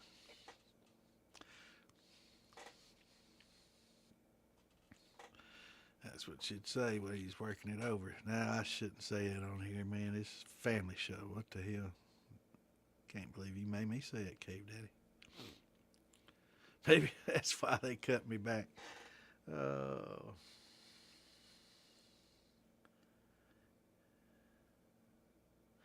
Yeah, actually, Kimbo, that's going to be the 6th district. So it's not just Kentucky. The 6th district is Tennessee, Kentucky, Ohio, and Michigan. So if the 6th district allows it and passes it, each of those states would then have to come up with a different law or rule, you know, that would prohibit it. But it would be really nice. Yeah, I posted that in the militia page and on the DIY Shine and Steel Building page. Maybe in Rock Gut too, I think. Yeah, UP got hammered. Yeah, I know some people with about 2, and they're kind of in between you and them. They got about 2 feet of snow. But yeah, there's new laws that new court being fought or battle in court for home distilling, and hopefully, I think it should be allowed. I think, maybe if they require some kind of class work, kind of like they did for concealed carry, some kind of required class that they could pay old Santa to come teach them how to be safe in doing it. Love the sound of that, man. I just thought about that. Maybe we need to work that out, right? Yeah. You can do it, but you got to take old Santa's class, or maybe, I guess, Amanda's. Got to either come see me or Amanda one to get permitted. That'd be nice, man. Damn, that sounds good. I like it. I like the sound of that. That's the first time I'd really thought about that. But yeah, just something to make sure people are doing it safe. They act like safety is their concern. It's money, man, and they realize now that they're really not getting that much tax out of, even if a home distiller paid the tax, they wouldn't be getting much. So they waste a hell of a lot more than home distiller would pay in a hobby tax, which technically you could do it as a hobby, but you'd have to get a permit, and pretty much the same as a distillery would, and do it as a hobby and claim it on your taxes and pay your tax on it. As long as you go through the tax route, really, that's all they care about. But you still have to get the permits, right? And most people, if you're going to go through all that trouble, why not just set up a commercial outfit, and it's the same thing.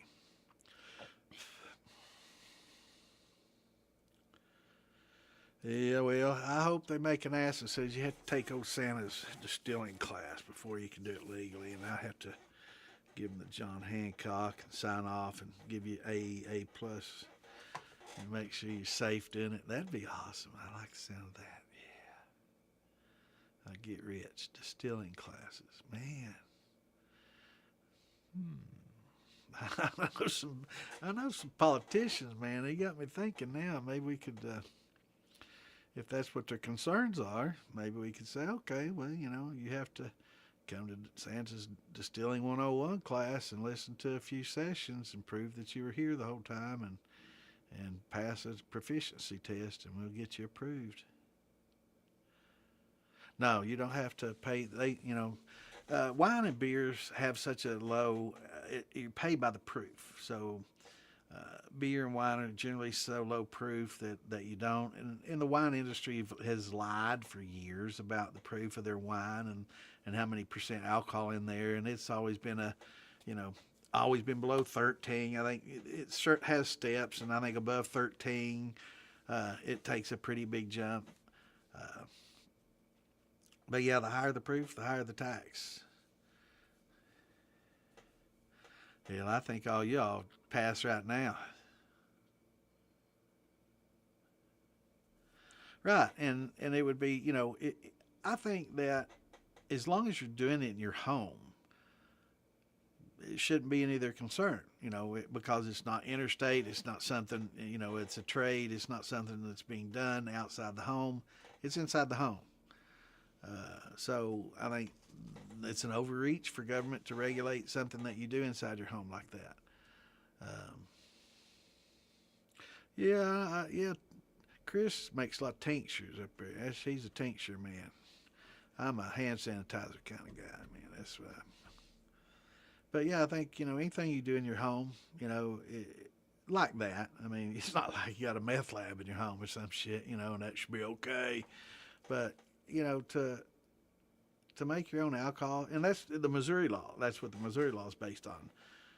Inside your domicile, you're allowed to do it, and up to 2 people over 21. If you have 2 people living in the home that are over 21 and legal, that they can do that, then you can do up to 100 gallons each. So you can have 200 gallons per year, or, I don't know how they would I'm trying to remove that. How they would know that if you did more or less, I guess you just can't have any more than 200 gallons on you at any given time.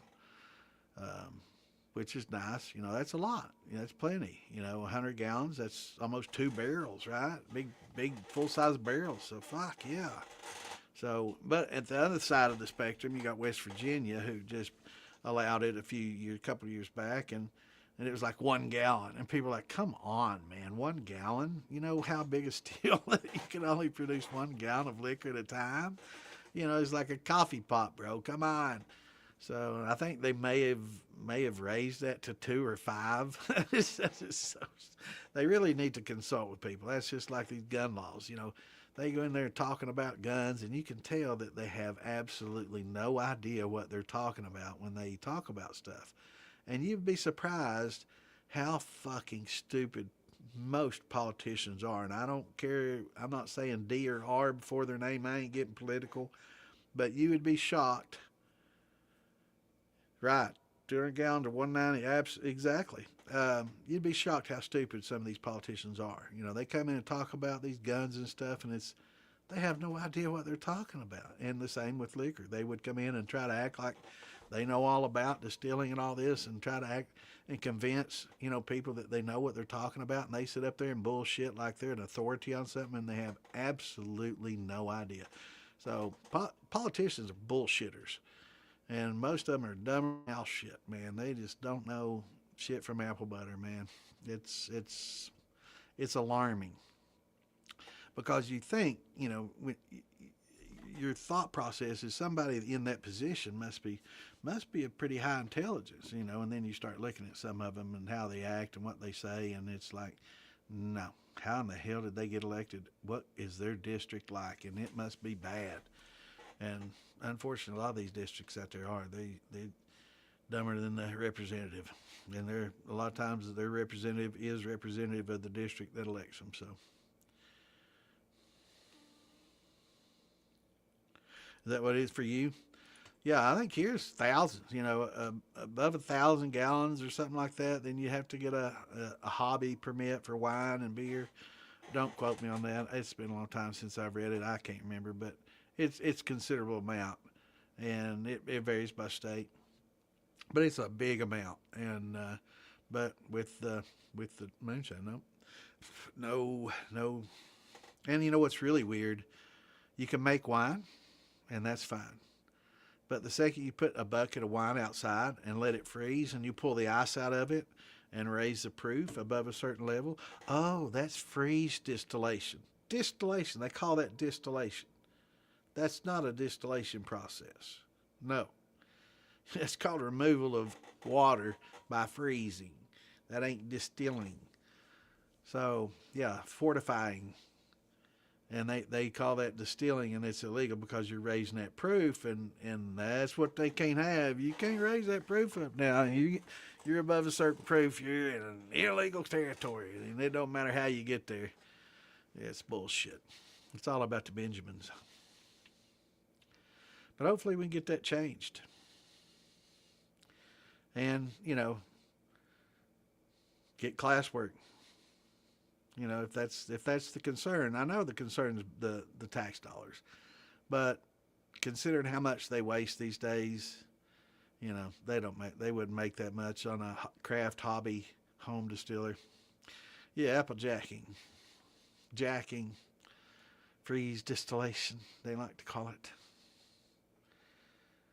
But yeah, it's fortifying. A lot of people just call it fortification. It's fortifying it or jacking. That's the old term. And a lot of people did their apple wine that way. They'd make that apple wine and jack it. And it's good. You know, it is good that way. But it is headsy, and it'll give you a hangover like you have never had before, man, if you drink a lot of it. Because it's got all the heads and fours in there. And it gets a little higher proof, and yeah, it'll make for one of your worst head bangers the next day, man. Your head will, you know, go ahead and take some aspirin before you go to sleep, because you're going to wake up with a boomer. For sure. Well, I wish we had some of the newbies from last week on here. I can't believe they cut me off and didn't let me share that last group. Damn, that's crazy.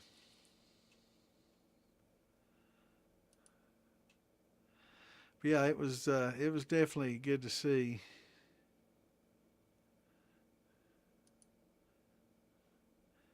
Hopefully we can get it passed.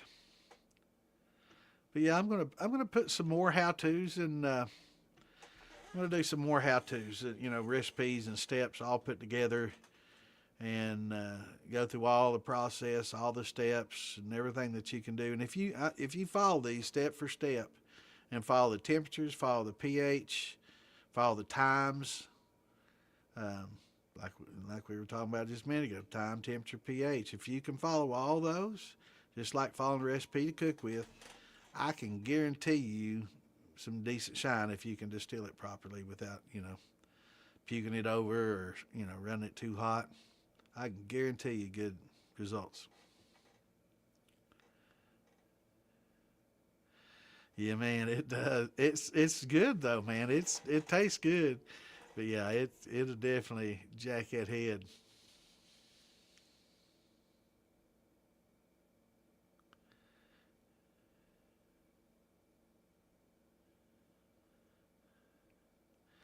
Yes, sir. I still like drinking wine, but I don't ever get drunk on wine. I'll have a few glasses and that's it. But you'll never see me get hammered on wine. 'Cause, oh God, that's the worst hangovers ever. But I've got some pretty high proof wine, and it's definitely it'll get you there if you drink much of it. It's like a mixed drink. It is. It's it's as much as that EC 1118 or that Premier Blanc can handle.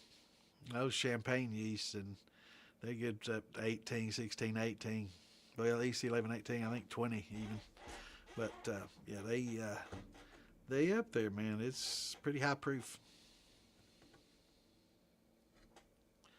Be a high tax wine, I guess you could say. If I got charged tax on it, I guess maybe there is a limit to the proof of wine that you can do hobby wise. I don't know. I haven't really read that much into it, but I would imagine that if they knew that you could make a high proof like this without jacking it,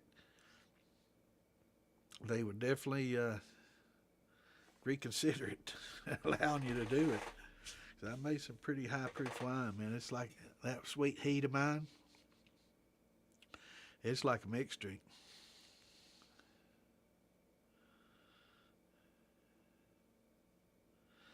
Can't believe I was able to keep up tonight. We didn't have a lot of questions. That was good. Your beer's real high. It's easy to do when you make it yourself, ain't it? Does this microphone? I mean, now, when I talk in the mic, does it? I know some of you probably got the sound. Does it sound tinny or bassy or normal? It's hard for me to hear it. I get a reverb through the headset, but what I hear is kind of got a bit of a reverb kind of sound. I don't know what the hell they do, but somebody said it sounded kind of tinny. I hate tinny sounding mics. That's why I don't want it to be sounding that way. But if it does, be honest, I'll get another one. Doesn't sound tinny, like I'm talking through a can or something. Because I know some mics are that way, and I don't like them. But I can't hear with this one. And does it? Okay. Cool.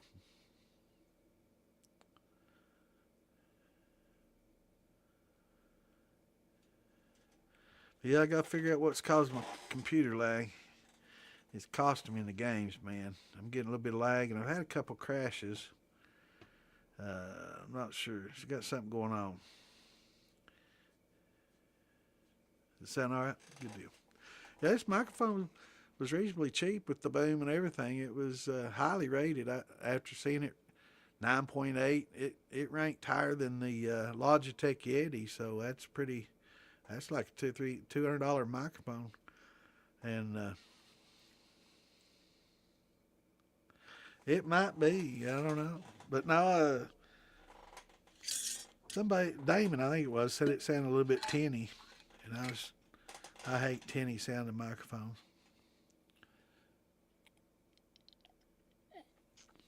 I'm glad you called shot so. I was waiting on that. I need a little hort there. I definitely got to get me a new seat. This some bitch most uncomfortable. You see me sitting up and down. That's these damn pillows and pads underneath it. I tell you, getting old's bad, man. The older you get, the thicker the pads are you sit on.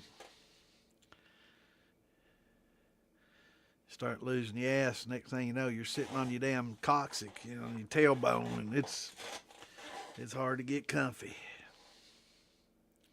They make these gel pads though. My mom had one. I've got one, but it's not thick and it's getting worn in. It's they can only handle so much weight. But the gel ones are pretty nice. I need to add another one to it. Green Hell lately. Cool. Yeah, they got some free ones on if you got Prime. They give away a lot of free games and stuff. So you got to check out the Prime Gaming, man. They got some good titles in there too. Some good old new games and old. But yeah, there's some good stuff in there. I'm playing that Arc Raiders right now. It ain't a free game, but Warzone came out. They've got the new Avalon map out now, and some new movement mechanics. Still got a lot of cheaters, but it looked pretty good. I've not played it in a couple of seasons, so I've been playing this Arc Raiders, and it's been a lot of fun. But it's starting to get some cheaters in there now too, so it's wherever you go, you got to deal with that. But it's not as bad as Warzone was. Yeah, I think half the people in there are cheating, but it's a lot of fun.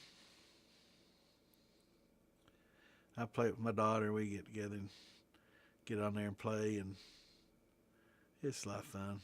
Get a lot of time in. We used to play a lot of games together. Minecraft back in the day. I got away from first-person shooters playing Minecraft with her for many years. I got away from the FPS, and now getting back into it.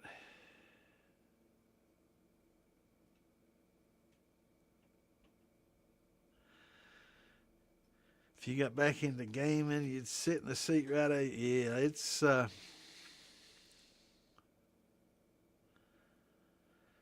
it's fun though, man.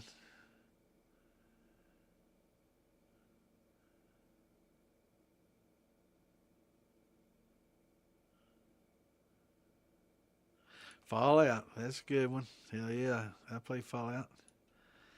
Yeah, I love it, man. I enjoy it.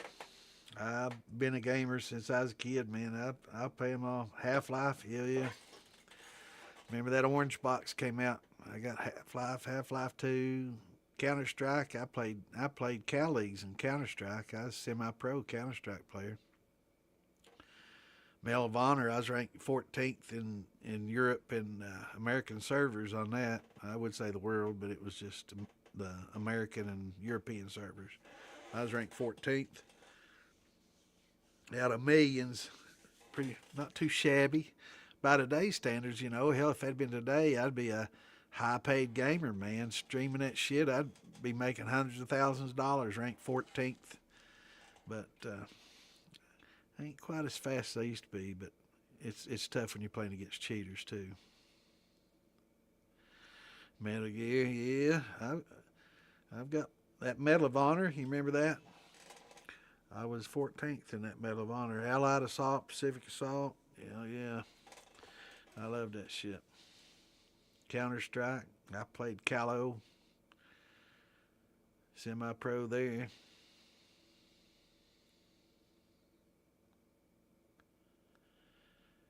Builder Survivor.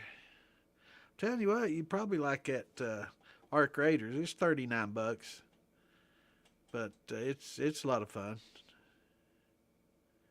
A lot of people saying it's repetitious, and I mean, what game it? And after you, I mean, the map's the map, running around shooting. I mean, to me, the multiplayer, like Call of Duty multiplayers, those are so repetitious. Run in to the mall, run in and follow your path, get shot, go back spawn, start all over again, just over and over and over and over.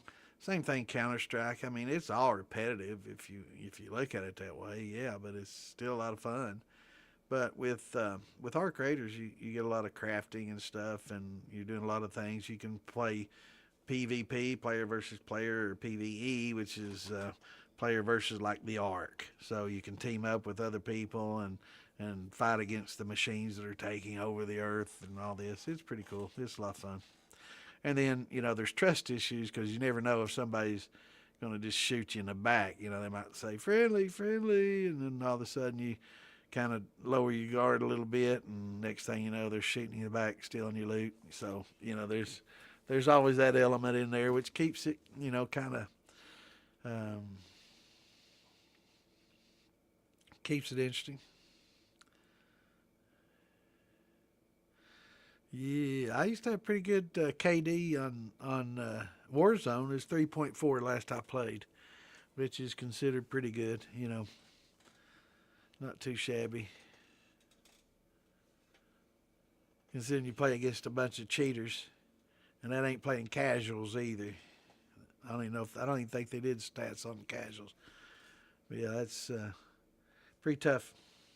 I never did play the ranked, and I've got some buddies that play the ranked, and they're crimson and trying to get to platinum, I guess, whatever. But does it? I know Kimbo that was in here early. He plays Warzone a lot. And I know Chris you play Warzone, and I know you used to. Well, you got in there and played a few times. Yeah, it gets pretty competitive and a lot of fun. I enjoy it. In fact, that's probably where I'm headed as soon as this is over. I'm going to deep dive in Spermanza. That's basically the Arc Raiders is the machines have taken over on the surface, and people are kind of forced underground, and we go up to forage for stuff and collect stuff and salvage stuff to take down to craft and do other things and take seeds and stuff. And you have to fight the Ark, which, there's a lot of different types of Ark, flying drones, land drones, all the way down to spiders and shit that attack you. And it's a lot of fun. It's pretty cool.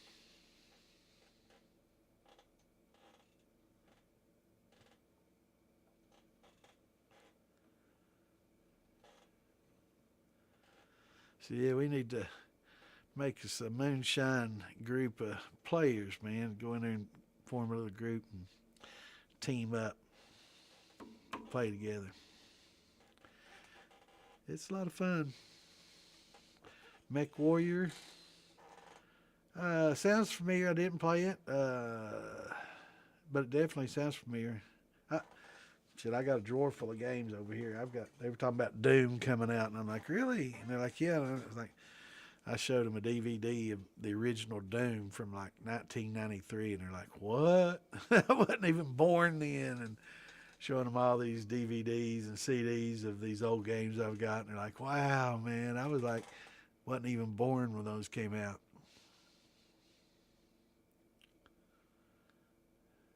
I think Doom was like 2000. Shit, I got a whole drawer full of them here, man. But this was the Doom one. It was a shareware version, and that came out in 1992. They're like, no, man, I wasn't even born then. But yeah, this came with a video card that I bought, an NVIDIA video card, and I wanted to invest in them back then. Imagine how rich I'd be right now if I'd have bought thousands of dollars of shares back then, man. It's probably $2 or $3 a share. It's probably split about 20 times and about $180 right now. Yeah, maybe more. I haven't even checked NVIDIA in a long time. Let's see what it is. It's a tough pill talking about investment.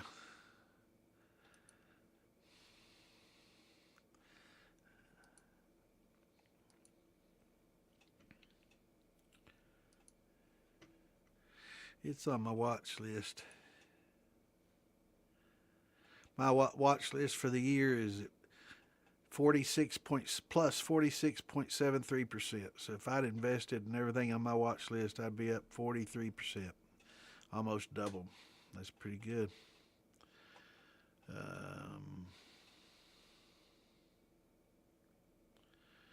Where's NVIDIA?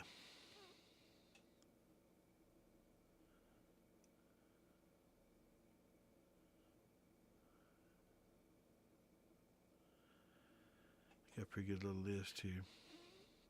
Oh, yeah, they're 181. Yeah, I knew it was about that. 178.80.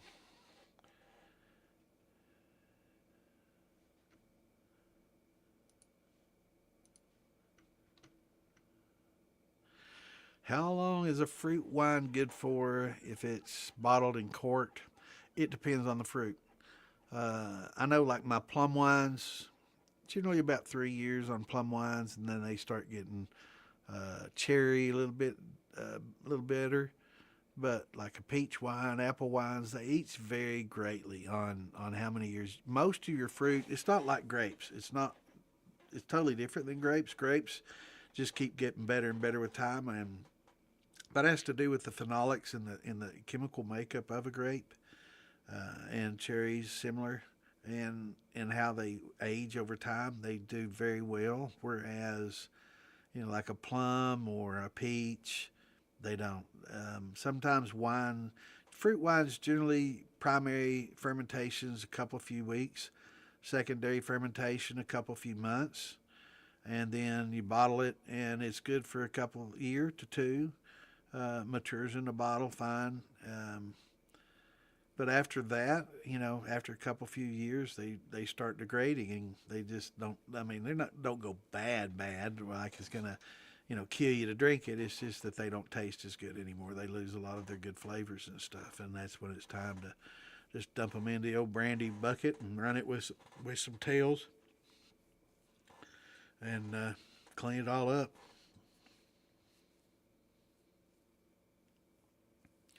Color coded, yeah. I've got little printouts on mine for some games you play. There's so many different, like this. This is one of my printouts here. Oh, this is one of them. That's what each key does. There's so many things, and sometimes I reassign the keys to do different things. But yeah, I've got several different printouts for different games that you. Oops, camera back there for different games that you have to use different settings on. This is Arc Raiders here. I changed a few things around a little bit, customized some keys. Like in Dodge Roll, I'm not hitting a key on my keyboard, it's on my mouse. I'll just hit one of my little thumb buttons to roll and Dodge Roll. But yeah, it's quite a bit to remember. But you'd be surprised, man. Once you get used to it, you're like a machine, man. You don't even have to think anymore. Once you get tuned in, you just do it. Hey, ain't nothing wrong with some Skittle shine. I tell you what, those Jolly Rancher candies dissolved in some shine make some pretty good stuff too. You could take that green apple, make some damn good stuff. I like it. It. I mean, it's no different than a bartender taking a vodka and mixing it with some kind of grenadine or some Taranti or Monin or Olive Nation flavors. It's not any different. Yeah, let me need a little shot. It's almost 10.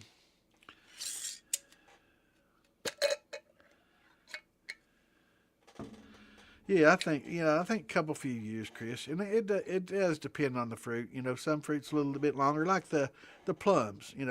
For those I noticed at about 3 years, they really, somewhere in between 2 and 3, they really started flattening out. They just weren't quite as good. And I had fresher stuff to compare it to, but the freshest stuff, I think, with a lot of wine, unlike grapes and the cherries, those seem to be a little bit different. But a lot of the fruit wines, I think a year to 2 years in that zone is when they're really the best and freshest and have the best flavor. Might be a little bit astringent, and when I say astringent, it if you're used to drinking a grape wine, you're used to getting a matured alcohol that doesn't have that sharp astringent alcohol flavor. If somebody drinks your wine like some of my stuff and they say, oh, it tastes alcoholic, or it tastes like isopropyl, or it tastes that astringent is what they're trying to say, and the alcohol over time in a grape wine tends to mature and be a lot smoother, unless it's of course like ours, it's really high proof, like Chris's beer or something. Um, but a year to 2 years with most fruits is a pretty good target range. 2 to 3 on some, will be fine. But after about 3 years, most of your peach, your apples, your plums, and those types, degrade. Now cherries, I found sometimes the 4 years still pretty good on some of this cherry. Uh, but grapes, as long as you keep them, keep that cork moist and on its side. Don't store it, up and down. Keep it on its side. You'll be pretty good. Now it's hard to store on its side because it's hard to. You can't sit it in the boxes, like most people want to do. You have to have it racks and sitting. But Starburst, Skittles, hey, I'm not too proud to drink any of it. That green apple, I'm telling you, those green apple Jolly Ranchers dissolved in some shines, damn good. And you can buy the syrup. They use it for slushies. And there's a little hint for everybody. The slushy syrups, they make a great mixer to proof down with and sweeten it up. It's awesome. Sweet as hell if you like it that way, sweet and powerful. I mean, it's just like getting a Jack and Coke or a vodka orange juice. It's just, you're mixing it with something. I mean, you're just being a mixologist, right? So,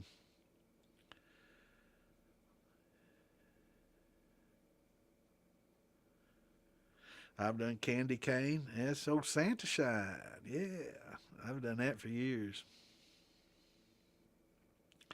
Dissolve some of those candy canes in there, making peppermint.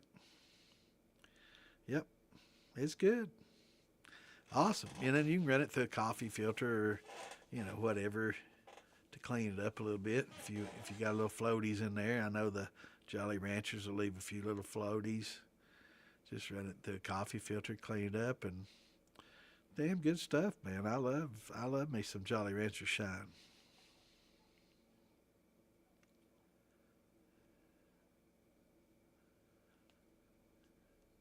I know a lot of people they'll take Kool-Aid mix, straight out of the can, just pour in a bunch and sweeten it up, shake it up, and sweeten it up, and it's good.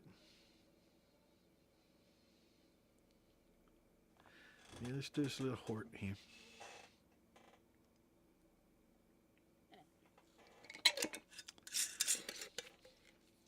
Yeah, I do some old Santa Shine. I take those candy cane.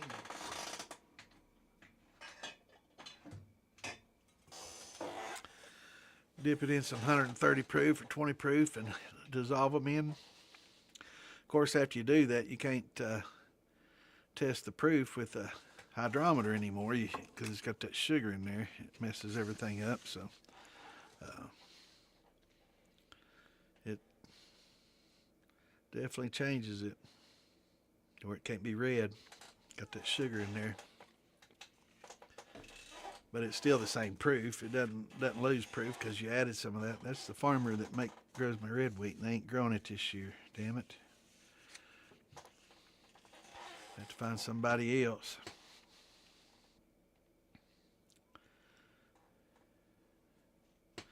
But it's about 10. Kind of a slow night. It's been fun though, sitting around shooting shit with everybody and talking about life, the universe, and everything. Meteorites, we've been everywhere from meteorites, dark rangers to pretty much covered the whole spectrum, haven't we?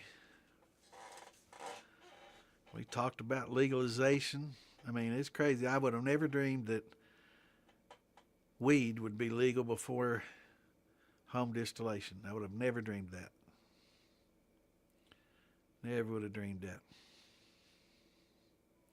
Craziness. Right now, it's about time a lot of people tune in. Hey, I just caught your show, man. It's the first time I've seen it. Now, start asking questions. Yeah. And Sarah Palin, yeah. Does she spell hers differently than you do? Oh, maybe that. You notice how she spells it differently. Is that the way she spells it, Chris? I don't know how Sarah Palin spells it. Maybe she does pronounce it different.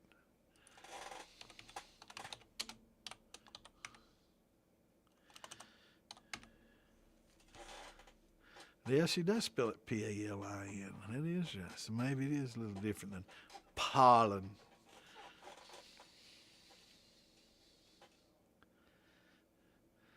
Yeah, my fiance back here, and I can't talk about the drill baby drill kind of thing.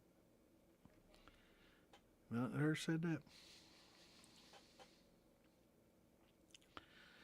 Yep, she's pretty cute.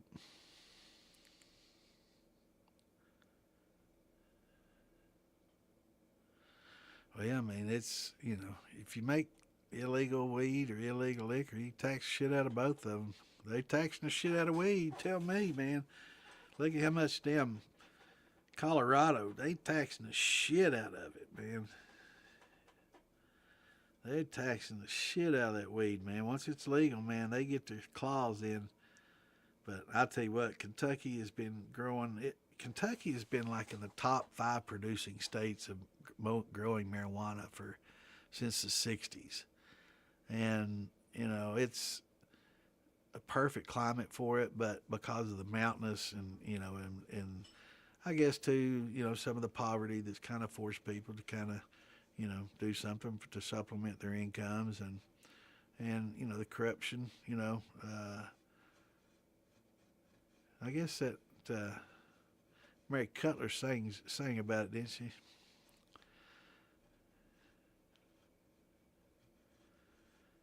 But yeah, there's a lot of weed grown here in Kentucky, and it brought in a lot of dollars, man. A lot of that brought in a lot of out-of-state money, so they didn't really have to tax to get that money. It just brought it in, and the people that needed it, that grew it, they spent that money. They wasn't rich. They didn't just build an empire on it. They had to spend it.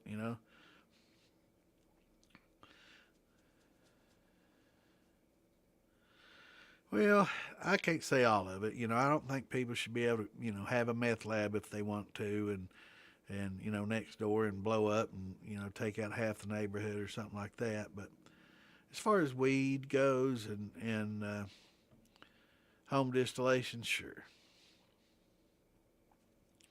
But I don't think that everything should be. I don't know. I don't. I'd worry. We got too many people that would harm others.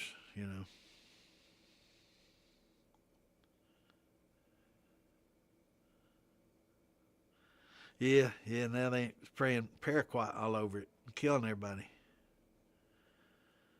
Remember those days, man? When government decided they just going to spray it and kill it, and all the people growing it, they're like, "Fuck it." And they just harvested it anyway, dried it out, and sold it. They didn't give a shit if people were dying from it. And a lot of people died from paraquat poisoning back in those days, man. It's a pretty bad idea on the government's part, wasn't it? Do they? Arizona bad? Well, that figures. I figured Colorado and California be the worst. But yeah, if they can sink a dollar, get a dollar out of it, they'll just definitely pinch it. Look what some of them have done to gasoline, man. A lot of people don't realize it, but some places paying $5, $6, $7 for gas right now. And mine's at 3.18 here, and everybody's acting like, oh, that's the worst thing ever. And I'm like, just a few years ago, it was over $4 at the same gas station. So, you know, I don't know. Don't want to get political, but if we're saving a bunch of people in Iran from a tyrannical government and eliminating the threat of terrorism, I can't see how any party can not appreciate that. If they believe what they say, everybody should be happy that that's happening, right? But anyway, we're getting off topic here. Better stick to gaming, I guess. We don't want to get political talk on here. You don't want to get me started on some of that shit. All right, everybody. Well, 10 o'clock Tuesday. There we go. Yep. TikTok. I mean, I don't know, all of a sudden people on TikTok talking to my gamer. I guess some people found out who my gaming person is on TikTok. They're talking to him, so.